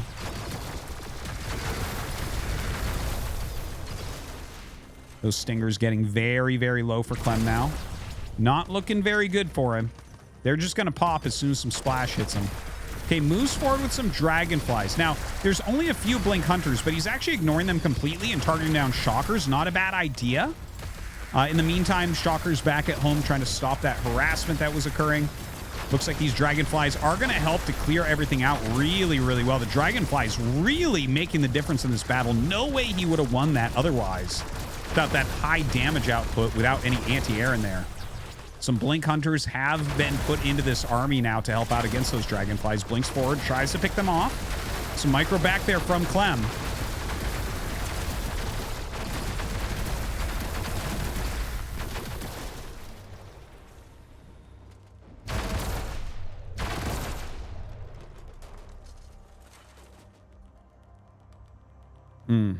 All right. It feels like, you know, there's like a better army for PartinG here, but Clem is doing a very good job kind of running around and being annoying here. Like, I think the Scorpions are a pretty good tier 1, right? Like they're pretty tanky. They're pretty fast. So they're doing a reasonable job against some of this anti-tier 1 stuff like the Shockers. And the Stingers are good, but I feel like I feel like if you're going to be going like a more Stinger-based composition, you almost need to be up a base is what it kind of feels like for me. It's like they're a good tier 2 against ground, but like you need a lot of them. And you can see a pretty decent surround, but Blinked Shocker doing a fantastic job of clearing everything. And with like 4 Shockers here, the Scorpions aren't doing much at all. GG, PartinG gonna take it down. All right. Tied up 7-7. And that means that game 15 is the decider. Are we ready for it? Who's going to win? Is it going to be PartinG? Is it going to be Clem? Honestly, looking at it, it felt like the earlier games, even though Clem won the very first game, it feels like the earlier games PartinG was definitely playing a bit better. And now I feel like we're getting better compositions a lot of the time out of Clem. Whereas PartinG is like relying on just like smart tactical skills. I don't know, just kind of a little bit of a feel for it. All right, so we're going to go ahead, go into game number 15. Let's go. PartinG in the bottom left as green, opening up with Blinks, has Shockers and King Crabs, Scorpions on the other side, Bombers and King Crabs, but also that Dragonfly plus Stinger tech in that Starforge. Mammoths and the Dragonflies in PartinG's. So, yeah, some interesting choices here. You know, Blinks versus Scorpions. You know, obviously the Blinks can be a little bit more cost efficient, but the Scorpions get pretty swarmy. Not as much as Wasps, but still quite a bit.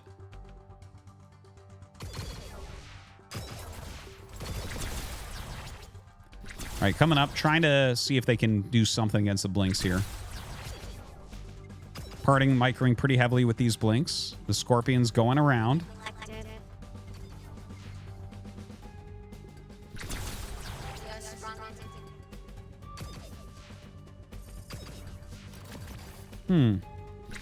By the way, it is a third base coming up, and PartinG going for that very quick Foundry tech. So he's going to get into his King Crabs very, very quickly.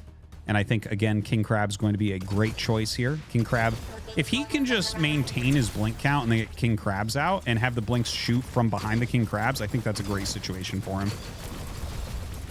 But you see Clem reducing this army count quite a bit.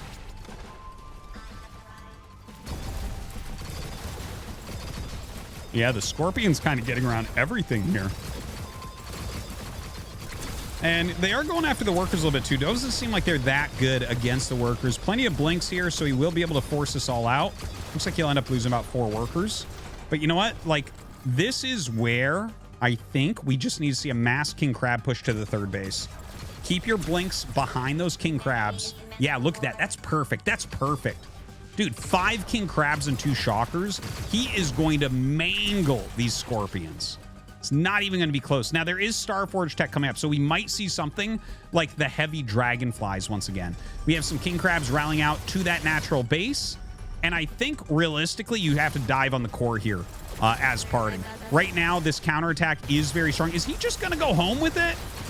Well, maybe he thinks that it's going to be too quick for the, excuse me, for the Dragonflies to come out. And if the Dragonflies come out and he tries to counterattack, he will lose this game. So he is running back. I think that might actually be Dragonflies that are coming right now. So a really good call there from PartinG. Yeah, there are the Dragonflies. And they're going to just start picking off these very key units. Now, some Blink Hunters going to come up to try to help out. Already 2 Shockers fell. There was a little group of units sent off from PartinG towards Clem's natural. Oh my God, he's just right-clicking on that base. So he is able to take that down. Loses some Dragonflies. Clem defending really, really well. He's on 2 base against 1. Looks to be advantaged here.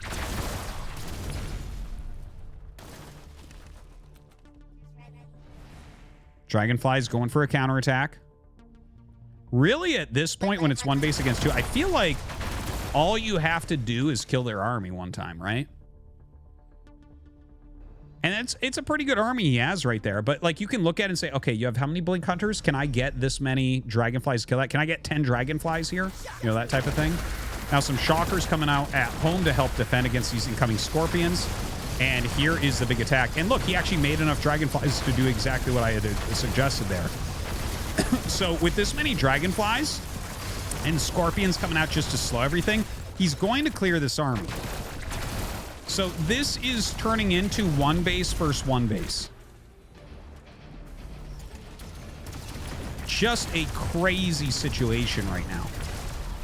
I feel like if I am Clem, I might make stingers and just micro them like crazy. Stingers are so fast. If he tries to use the dragonflies, can't we just have the blink hunters counter them? Like, this is the only thing that PartinG has to focus on right now, right? So it's like, yeah, you're killing 3-4 workers, but you're losing all your dragonflies. Clem in a bit of trouble here. He does have a few more units coming down. Not sure what. Yeah, it looks like it's actually scorpions based on the movement speed. Okay, yeah, scorpions coming down, hitting this natural base. Both of them trying to expand again. Shocker coming out.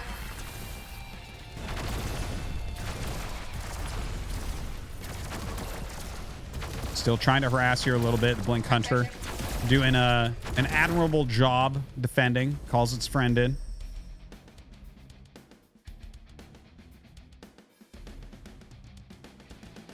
Really seems like Clem is getting a bit of a bigger army now. I'm going to cross the map. Dragonfly Crab. Two unlikely allies of the animal kingdom. Or not crab, scorpion, sorry. Anyway, scorpion, dragonfly coming in right now. He does have the shockers in there, but he needs a bit more anti-air. Okay, yeah, those blink hunters come up. Really, really nice. Tries to get the crabs actually around the blink hunters. Really important that he takes that down, but it seems like the shockers of PartinG doing a really good job against this. So PartinG gets very cost efficient. See, this can be the problem with these air units. You feel like you've been doing a good job, and he has been, but they're just not going to be cost efficient until you get up to something like the Cat Bus, right? The blink hunters are just a very good counter against tier 2 air. Just regular Starforge. You need advanced Starforge air if you're going to have a real chance to take those out.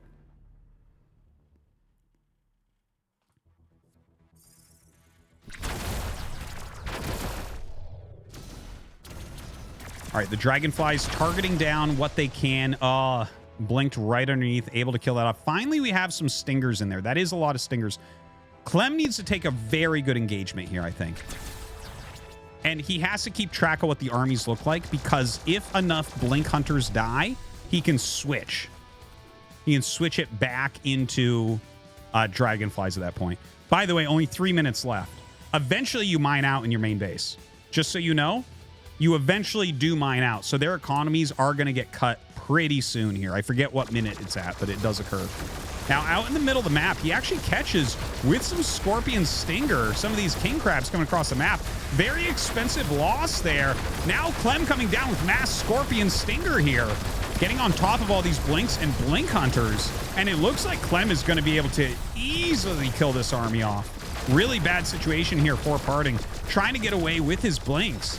Shocker being added in here once again. Just not enough units. Clem surrounding everything. GG. And that means that Clem will end up taking down this 15-game series with an 8-7 score. Big congratulations to Team Liquid's Clem with some amazing plays. Really enjoyed that series. A big thanks to the Battle Aces guys for putting that on, and PartinG and Clem for playing. Very close one. And I bet you're sitting there thinking, I want just a little bit more Battle Aces. Well, boy, do we have a surprise for you. Going to be casting a 2 versus 2 match real quick as well. It's just a single map. And then we're going to go ahead and talk with David Kim a little bit about Battle Aces. So let's go ahead and jump into that 2 versus 2. Let's go. All right. 2 versus 2, guys. Let's go. PartinG and Stefan as blue and green against David Kim and Clem as red and yellow. You can see it's going to be a Wasp Scorpion duo against a Gunbot Blink duo. I think David Kim and Clem have a much better comp just based on the tier 1s. Like, I don't. Scorpion Wasp is like over the top. Maybe you run in the front with Scorpions and try to wrap around with the Wasps to hold everything there or something. I don't know. But both sides double expanding here. I did see those tier 3 Leviathans, by the way, so I don't know if we're actually going to get to those. I don't think so. I think that's more of a unit for fun, for people that like to have fun when they play games instead of people that just like to get angry while they play games like me. It costs a lot of money, so I don't know if we're going to get up to there, but we'll see. Now, the Blink Gunbot doing a good job kind of zoning out all these melee units. You do have to be careful. Look at this. Dude, the Scorpions come in behind everything and actually trap the Gunbots. Now, the Wasp's getting around a lot of these. More Gunbots coming down right now. The Wasp's doing a great job. These Scorpions as well. They leave one left over and continue to go up to the north. More Gunbots and Blinks coming in. Actually, a very, very kind of cool looking battles here in 2 vs 2. Pushing them back now. Wasps going down for a little harassment here. 4th base coming up there for, I believe that's David Kim's 4th base, if I'm not mistaken. It's one of him or Clem's. Another 4th base being taken up at that top left as well. Some tech coming up here on both sides. King Crab's going to be joining the fray. King Crab's going to be absolutely bonkers against this double melee opener here from Stefan and PartinG. So right now you can see just the micro here of the Gunbots and the Blinks outdoing all these melee units that are being sent at them at the moment.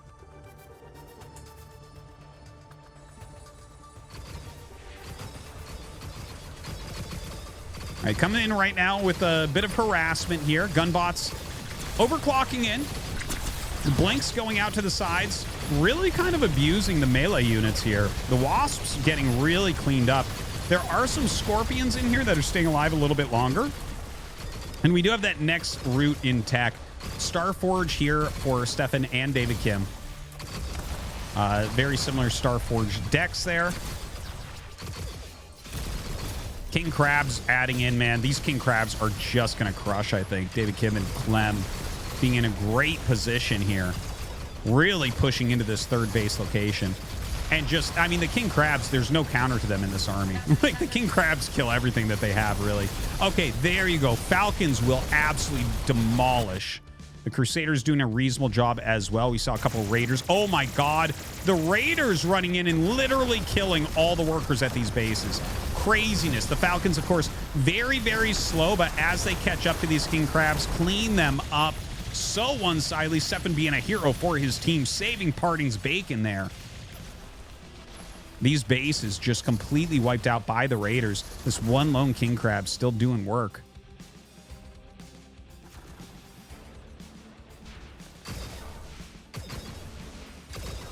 All right, just a light harassment there with a handful of Blinks. Moves back with these Crabs. Yeah, some Blink Hunters coming out for some anti-air. Mass Gunbot. Look at the DPS of these things. My God. Targeting down these resource bases so quickly.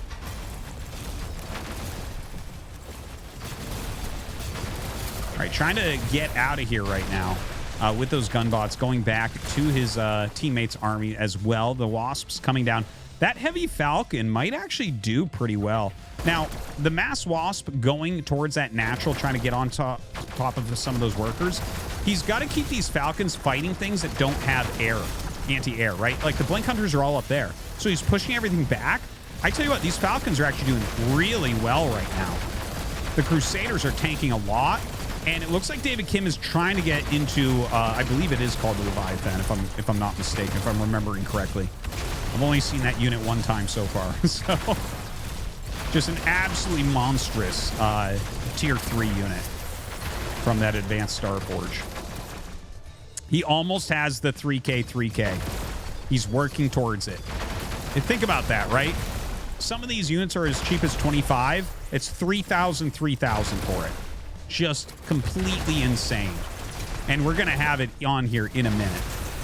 Now, they're trying to micro. They're losing bases because they are trying to get such a high tier unit, but it might actually turn the tides.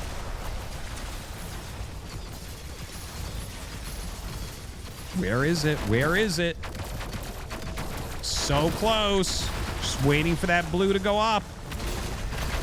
Some good targeting here with those destroyers. Trying to get rid of the Crusaders as much as possible. You know, once that Leviathan is out, dude, the Falcons are crushing face. Oh my God. All right, the heavy blinks coming in to try to help out against that. Quite a few of them indeed. And there you go. There he is, the king of all units. Just ridiculous. Now the gun bots here. Well, I think these gun bots actually win that battle easily. Even though there's 4 Crusaders in there. They've got great surface area in here as well. Yeah, the Crusaders starting to be picked off so quickly. And now this army is going to be very scary. Oh my God, he's going for his own. This is what the devs do, guys. They get the king units. Us poor StarCraft players, we barely know what those units are. Closest thing we have is the mothership or the StarCraft 1 carrier. Now here we go. A couple of giant Leviathans going to be going at it, I guess. Just a crushing amount of damage coming out from both of these things. The Wasps and Scorpions being cleaned up so quickly. You're going to need so much anti-air to deal with this. If you don't have something like Predators, I don't know how you kill these things. They're like cat bus times 10.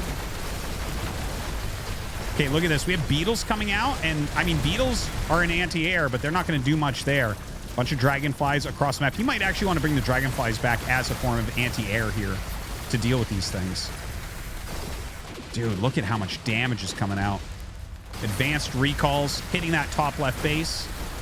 Clem and David Kim just pushing forward here, dealing so much damage. Look at this laser battle. Oh my God. More and more anti-air coming out right now. Trying to help out. The Hornets are here. Hornets not good enough against something like this either. The Beetles not. And of course, when you have all these gunbots underneath, all the anti-air is just being cleaned up immediately as well. Those heavy blinks definitely doing a much better job. Both the Leviathans getting pretty low at this point. Dragonflies just kind of chilling.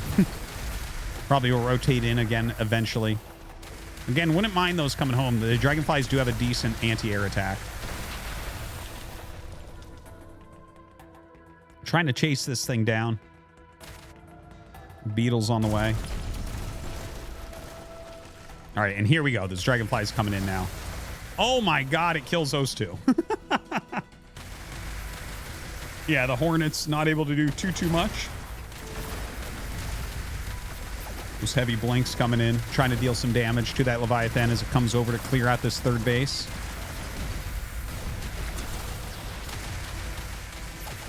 Oh my God, these things just never die. You just can't kill them.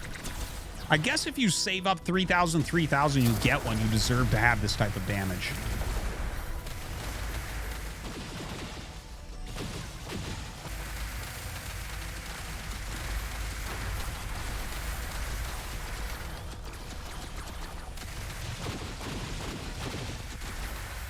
So now going after one of the cores here. Sudden death. Oh God, we're actually hitting sudden death. So this is what sudden death looks like, right? And yeah, I mean, you have like basically this extra minute to see who ends up winning. Right now, Stefan and PartinG doing a good job because they're attacking that core. There is a counterattack going on right now. And of course, if we do run out of that time, that's where the game will end. It will decide who ends up winning. Stefan and PartinG right now with that edge. A lot of damage being dealt on the other side. I think you got to be targeting down one core here. I think there's too much spread damage by David Kim and Clem. They're kind of attacking both. You should really be focusing on just one. And by the way, like you can see, that's what a mined out base looks like. So they can't make anything else. It's not like they can put some more units out to stop this. Oof, oof. And there you go. That was a 10-minute game. And that's what it looks like when it ends. GG. And that was the 2 versus 2 match. PartinG and Stefan taking down David Kim and Clem. Definitely a fun one. And that brings us to a little interview I'm going to be doing with David Kim. Just give me 1 minute, guys, and we'll get into that.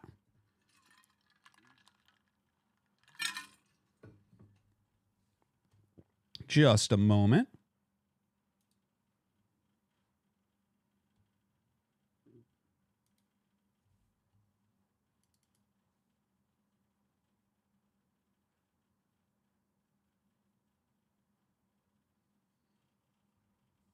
I have to find him on Discord.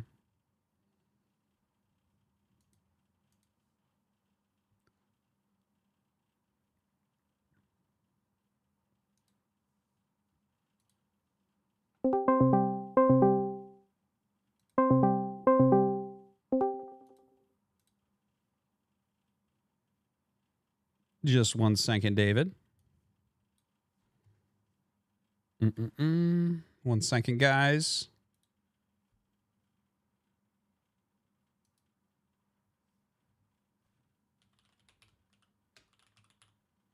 Oh, did I fuck this up with the camera? Hold on, guys. No, I messed up my camera. 1 second. I accidentally video called him.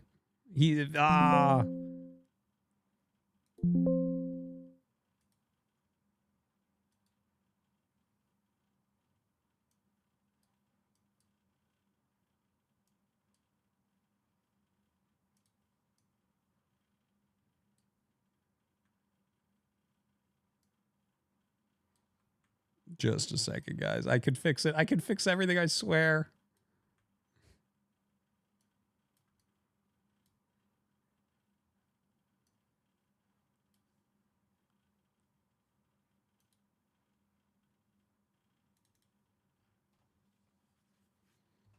All right, hold on.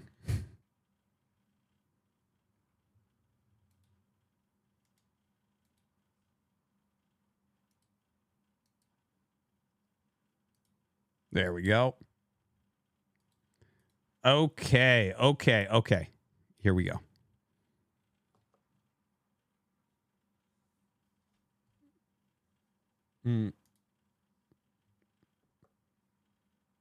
All right. 1 second. We have David Kim coming in here. David, do you hear me?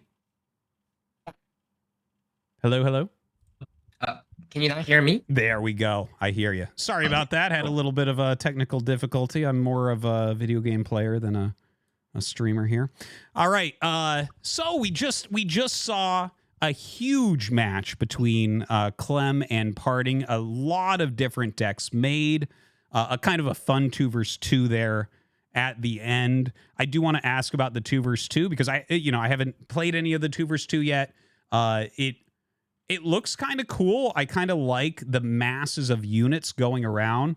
But were you serious going for that like Leviathan unit? Or were you just trying to show it off? That thing's so expensive, man. Yeah. For 2v2 in general, it's much easier to see kind of the late tier units, especially if one person goes for it. For this specific match, we just wanted to kind of showcase kind of because like if you don't showcase the Kraken here. Kraken. Right? Why was I calling it Leviathan? Sorry. It's some giant sea animal. Yes. Okay. Yeah. Right. And then both of us kind of going for it kind of makes it even, right? But I do want to say this though, right, about the Kraken. Uber units in general is very different in a game like this. And the reason is very simple. So in a traditional RTS game where you have race versus race, say like the mothership is good in Catastrophe versus Terran or something like this, right? Then you're going to see it every single game. So it kind of kills the, I guess, the cool factor of sometimes seeing something big, right? But because we have a deck building game, we can actually have hard counters to units like the Kraken. So long way to say, we can tune the unit to be cost effective against a lot of things in the game. As long as there are counters to it, the deck building system should take care of it from a meta strategy level sense, right? If that makes sense. Well, I honestly I was making this joke with Tasteless when we saw that unit that I'm like, I think that it'll take like 2 or 3 years of parting playing in tournaments before he ever sees that. He's gonna be like, "What is that?" Because he's just so aggressive, right? Like, how is anyone to get 3K against him? It's just an absurd idea, but I love that it's in the game there. Talking about just battle aces in general. I mean, you have been really busy lately. No one really knew outside of your company about the game until what was it, late March or early April, when some of us got to fly out there and try it out. And now you've been running around showcasing the game everywhere. There's been news all over the place. You guys have been dropping information left and right about it. It's been pretty hectic, and obviously you've been working on this game for years. I remember years ago when you left Blizzard, and there was like a tiny announcement, but everything's been pretty quiet until March or April. So, what has this last few months been like for you as the game's actually getting announced? Yeah, like I want to say it's kind of the most exciting time, right, to get the game players' hands, because that's really when the real, I guess, iteration, real work kind of begins. But for this, I guess, topic, I just have a lot to say, right? Because I've been wanting to take a stab at something like this and bring this type of RTS game to players for like 10 years now, right? Hmm. And there's been like a lot of difficulties, like letdowns, all that stuff.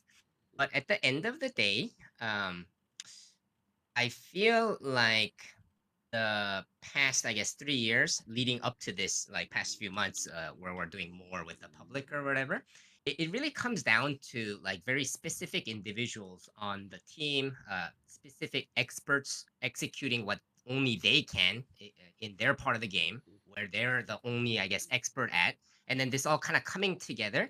So, like, I just want to say, like, all of us here at Uncapped Games, we feel super excited the past 3 months leading up to the announcement. But even more importantly, going into the beta, we do want to kind of branch out like how we view kind of that internal, I guess, dev team, I guess, uh, and work, I guess, closely with our players, with the community that we're starting to build up right now, etc., so that everyone can kind of be a part of this, I guess, journey as we go forward to iterate and make the game better, kind of thing. Hmm. You've shown the game a bit. You've had some people play the press. You've had a lot of people went to that summit that myself, Tasteless, PartinG, Clem, we're all at, and a lot of other people, Pig, Zombie Grub, everyone. A good amount of people that kind of make their living in the RTS space have tried the game, as well as some fans and press and stuff who obviously are noobs. But what has been the overall like feel as people have seen this game? Like, I know what I think, and I know what like Tasteless thinks, and a couple other friends that tried it. But I just wonder overall, because you get it feels like nowadays anything gets talked about online, and there's just like people coming out hating. They're like, no man, like Warcraft 2 is still the best game, or insert whatever RTS it is that they play at the time. But like, for people that have actually sat down and played the game a bunch, what has that been like? What has that response been like to it? Yeah, so we've been testing at I guess, a smaller scale up to this, right? Maybe we could talk about it in two different ways, kind of in the spirit of the main goal that we're trying to achieve with this game of easy to learn, difficult to master. So on the easy to learn front, I think the recent Summer Game Fest play days, I think, is a good example, right? Because right after our announcement, we had 3 days of play testing for, I guess, journalists, influencers, etc. Majority of the people that stop by to play, they have never played RTS before, Mhm. or just haven't played since like the 90s or something. Right? And then it was great to kind of confirm yet again, at a small scale, caveat here, right? That even non-RTS players can start playing and like start executing all the basics of this game, and then some were even maybe branching out to say like, oh, butterflies harassment in the back, and then in the front, like a two-prong attack kind of thing. It was Mhm. just like, at least from my point of view, like kind of unimaginable when I worked on other RTS games in the past, that someone that never played RTS before sits down, plays 2 games, and they can do a two-prong attack. Like, this is impossible territory kind of Mhm. thing, right? So Mhm. this really gives us hope on the easy to learn side. And then on the difficult to master side, I think the alpha test, the summit that we did, etc. We were kind of surprised to find that this is working a lot better than we had hoped, right? Mm. And if you want, we can talk about, I guess, the specifics of what I mean. But at a high level, it felt very promising. And then one of my favorite stories coming out of the summit is the one that you know, right? It's like your story, right? When I told you like, "Hey, like, I honestly thought you would hate like of all people, right? Yeah, yeah, yeah. You still love Brood War the most, I'm like a of all I'm a people. I hardcore thought Brood you would War hate guy. this game. Yeah, right. Yeah. Yeah. It's certainly true. Like, I just to let people know that haven't heard this, like, basically, so we all go out and they kind of tell us a little about the game and then just let us play. And me being a hardcore Brood War guy, I'm very into the mechanics of Brood War. I really like that difference between Brood War and StarCraft 2, for instance. But then I sat down and started playing it, and me and Tasis kind of looked at each other like, what is this? And like, but after about an hour of playing, it was like, oh, this is actually really deep and really good. And everyone played it a lot. And like, there's a lot to it. I feel like the game is a bit deceptive when you first look at it. And then once you actually get playing, you learn really really quickly. That's one of the really nice things about it. It's because you get instantaneous feedback because the games are like 5 minutes long and you just insta queue and insta play, and you can change your opponent's deck immediately and try that and try what he did, and so on and so forth. So I don't know, I feel like once it actually gets into people's hands, if you play it for an hour, you're gonna get hooked. Yeah, we completely agree. And then we talk about this topic quite a lot, right? But where we kind of ended up recently is um, games that are trying to move um, like a really so StarCraft 2 and other RTS games are really loved games that lots of people play, right? But it's just not one of the, I guess, the world's biggest games or something like this, right? But whenever a game tries to take something very hardcore, like traditional RTS games, and then bring it to a wider audience, um, it's so hard to just watch a video or listen to someone, etc., to understand exactly what it is. So for example, like people that were working on like Hearthstone on our team, they're talking about stuff like, yeah, it was the same thing on Hearthstone when it launched, right? Like people couldn't really get it, but when they play it, they can get it, kind of thing, right? So Yeah. I really want to stress like you really have to play it to know, kind of thing, right? Like I do think PartinG and Clem did a great job, kind of showcasing the game, and it was fun, right? Mhm. But if you play it, I think you'll instantly kind of get it within a matter of like 1 or 2 hours, kind of thing, right? Absolutely. I would definitely agree with that. I would suggest people definitely to sign up for the beta and give that a try, because like that I've read a lot of the things that people have said online, which is never a good idea. But some of the things are like, oh, like 10 minutes, why do they have that? They should make it longer. That's actually, I have to say, that might be, as an older player, that might be my favorite part, because there is a certain time in the day, like around 2 p.m. I'm like, I can't play StarCraft now if I want, because I have to pick up my kids in 45 minutes, right? So it's like, whereas now at 2:35, like this happened to me where I'd be like, I have to pick up the kids soon, I have nothing to do, I'm going to play a game of Battle Aces, because no matter what, it's going to be done before I got to go. So like, as someone with less time to just casually game, I feel like that's like a great thing in my opinion. I really like that, the fast-paced feature of that. But would it be something that you would consider later on adding longer times if people want that? If people like, no, give us like a much longer time limit so I can play this weird turtley style or something. Yeah, of course, we can, I guess, pivot and and make any change we need to in order to kind of iterate towards that awesome RTS game that everyone can play, kind of thing, right? But maybe another thing to mention is we do try to keep our scope focused for launch, right? And this is because we have a very small team. We want to try to get out there to the players as fast as possible, kind of thing. So we will be trying more so to do iterations rather than like big changes, kind of thing, if that makes sense. Mhm. But one of the first systems that we do want to tackle right after launch is some sort of kind of like an events mode, right? So this is where we can kind of test things like bigger things like much longer duration because the resources, the layout of the map, etc., has changed, etc.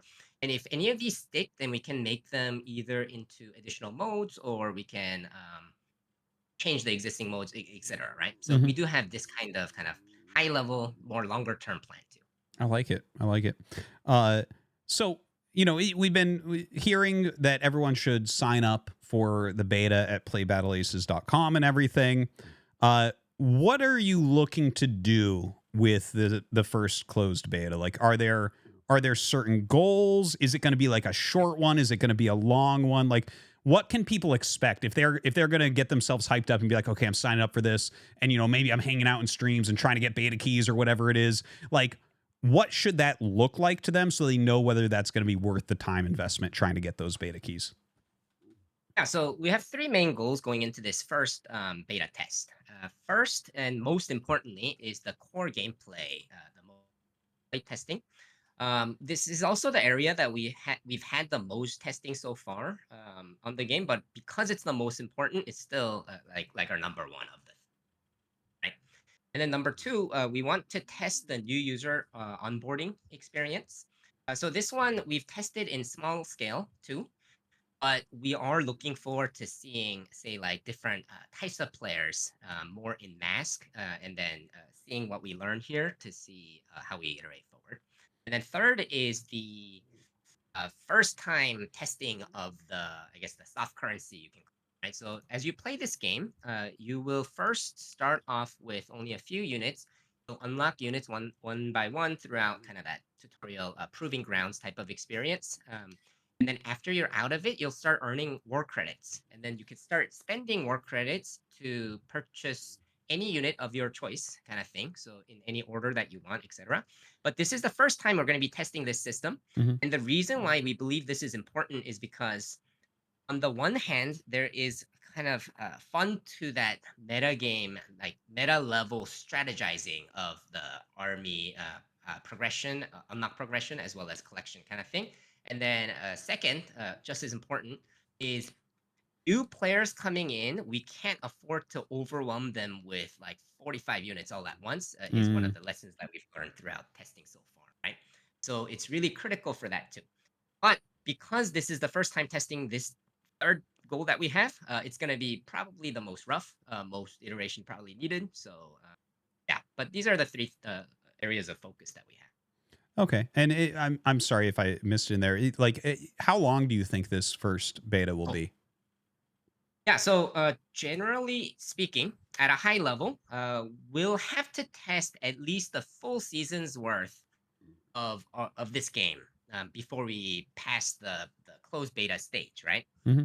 But where the big question mark is we're not quite sure yet exactly how long each phase of the closed beta will be. But throughout this year, we want to kind of, I guess, close down, open back up, etc., to get our, I guess, goals done, right? Hmm. So for the first phase, though, we're currently hoping for the game to hold up at least a few weeks, kind of thing.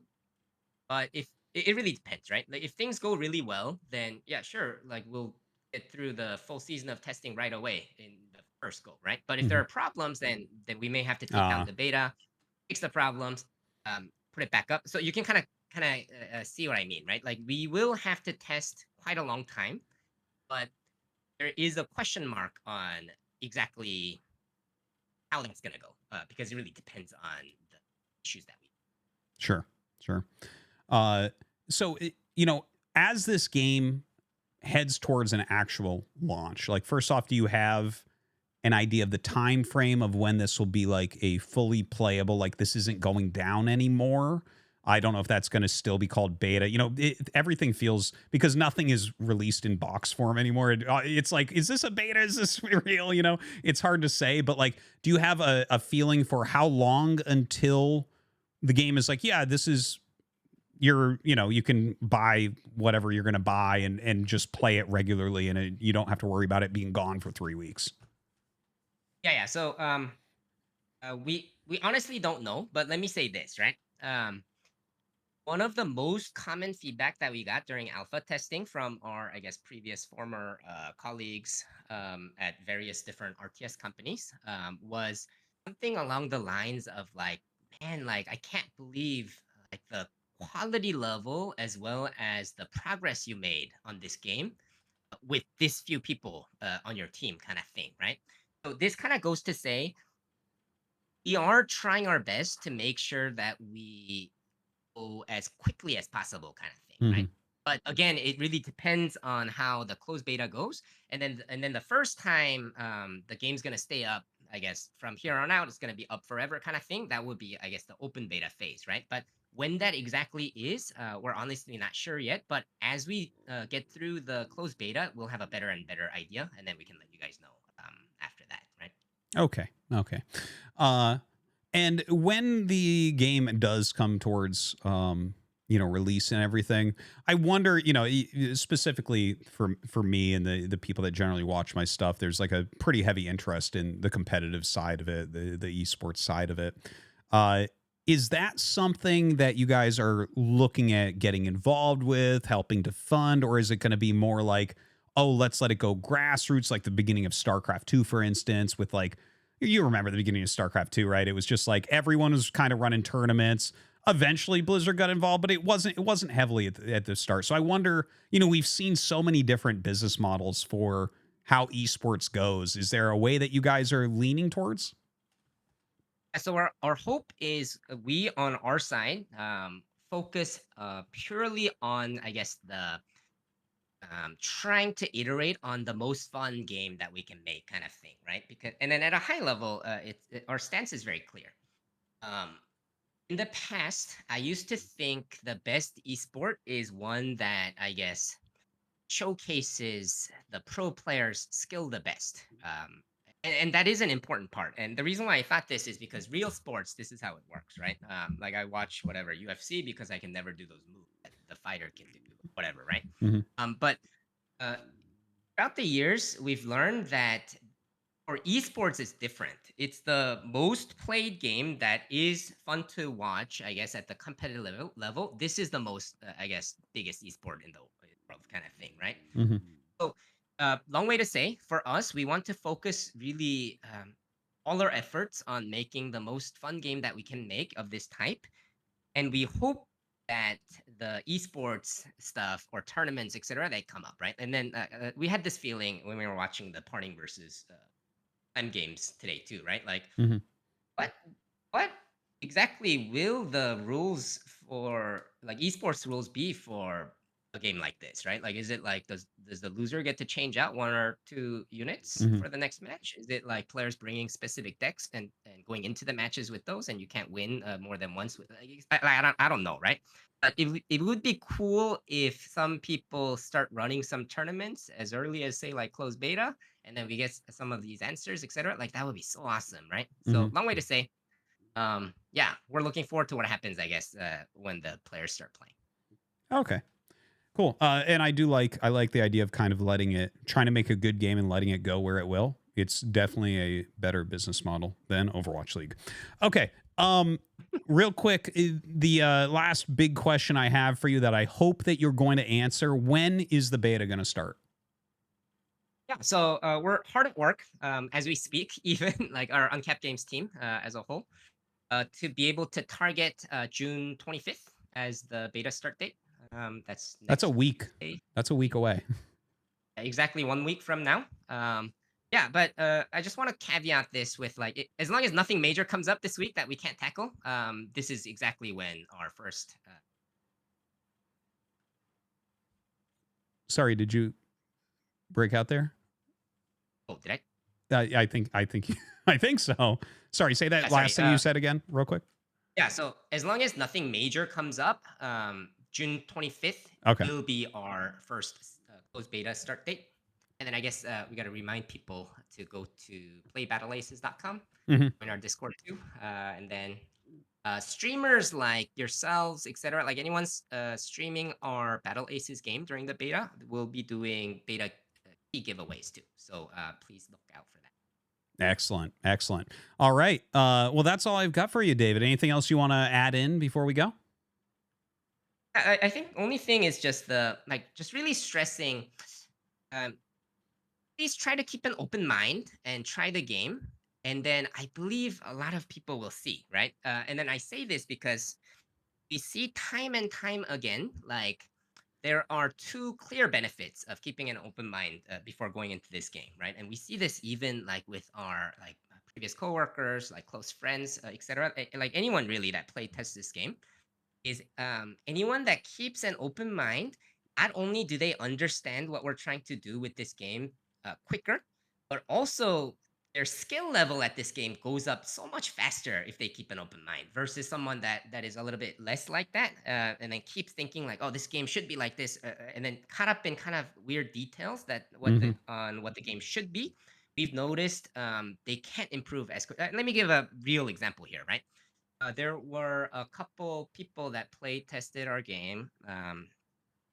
I guess before alpha, they were part of our StarCraft 2 balance team, even right for whatever 5+ years, kind of thing. And one was clearly the better player in StarCraft 2, right? The other, they were both like masters level, but one was clearly like if they play 10 games, one would win like 8 of them, kind of thing, right? But lesser skilled player coming in, he kept a complete open mind. Like he started doing these like 3 prong attacks, like 4 prong kind of thing, right? Hmm. From game 2, and then he started beating everyone on our team, kind of thing, on his first day, even, right? Damn. And then the better player though, he kept getting caught up on like something weird. I forget what it was. It was like how the gunbot should be microed or something like this, right? So he's losing against even like brand new players to RTS that are like on our team that are maybe I don't know gold level equivalent in StarCraft or something like this, which was so surprising for me to see that like a super solid high end Masters level player in StarCraft 2 takes so long to kind of learn. And then but then we've seen like time and time again like more and more examples of people who don't keep an open mind kind of struggling with the game even, right? So this is why we ask, right? So Hmm. for the benefit of everyone playing, it's better to kind of keep an open mind. You'll play better, you'll understand the game better, kind of thing. All right.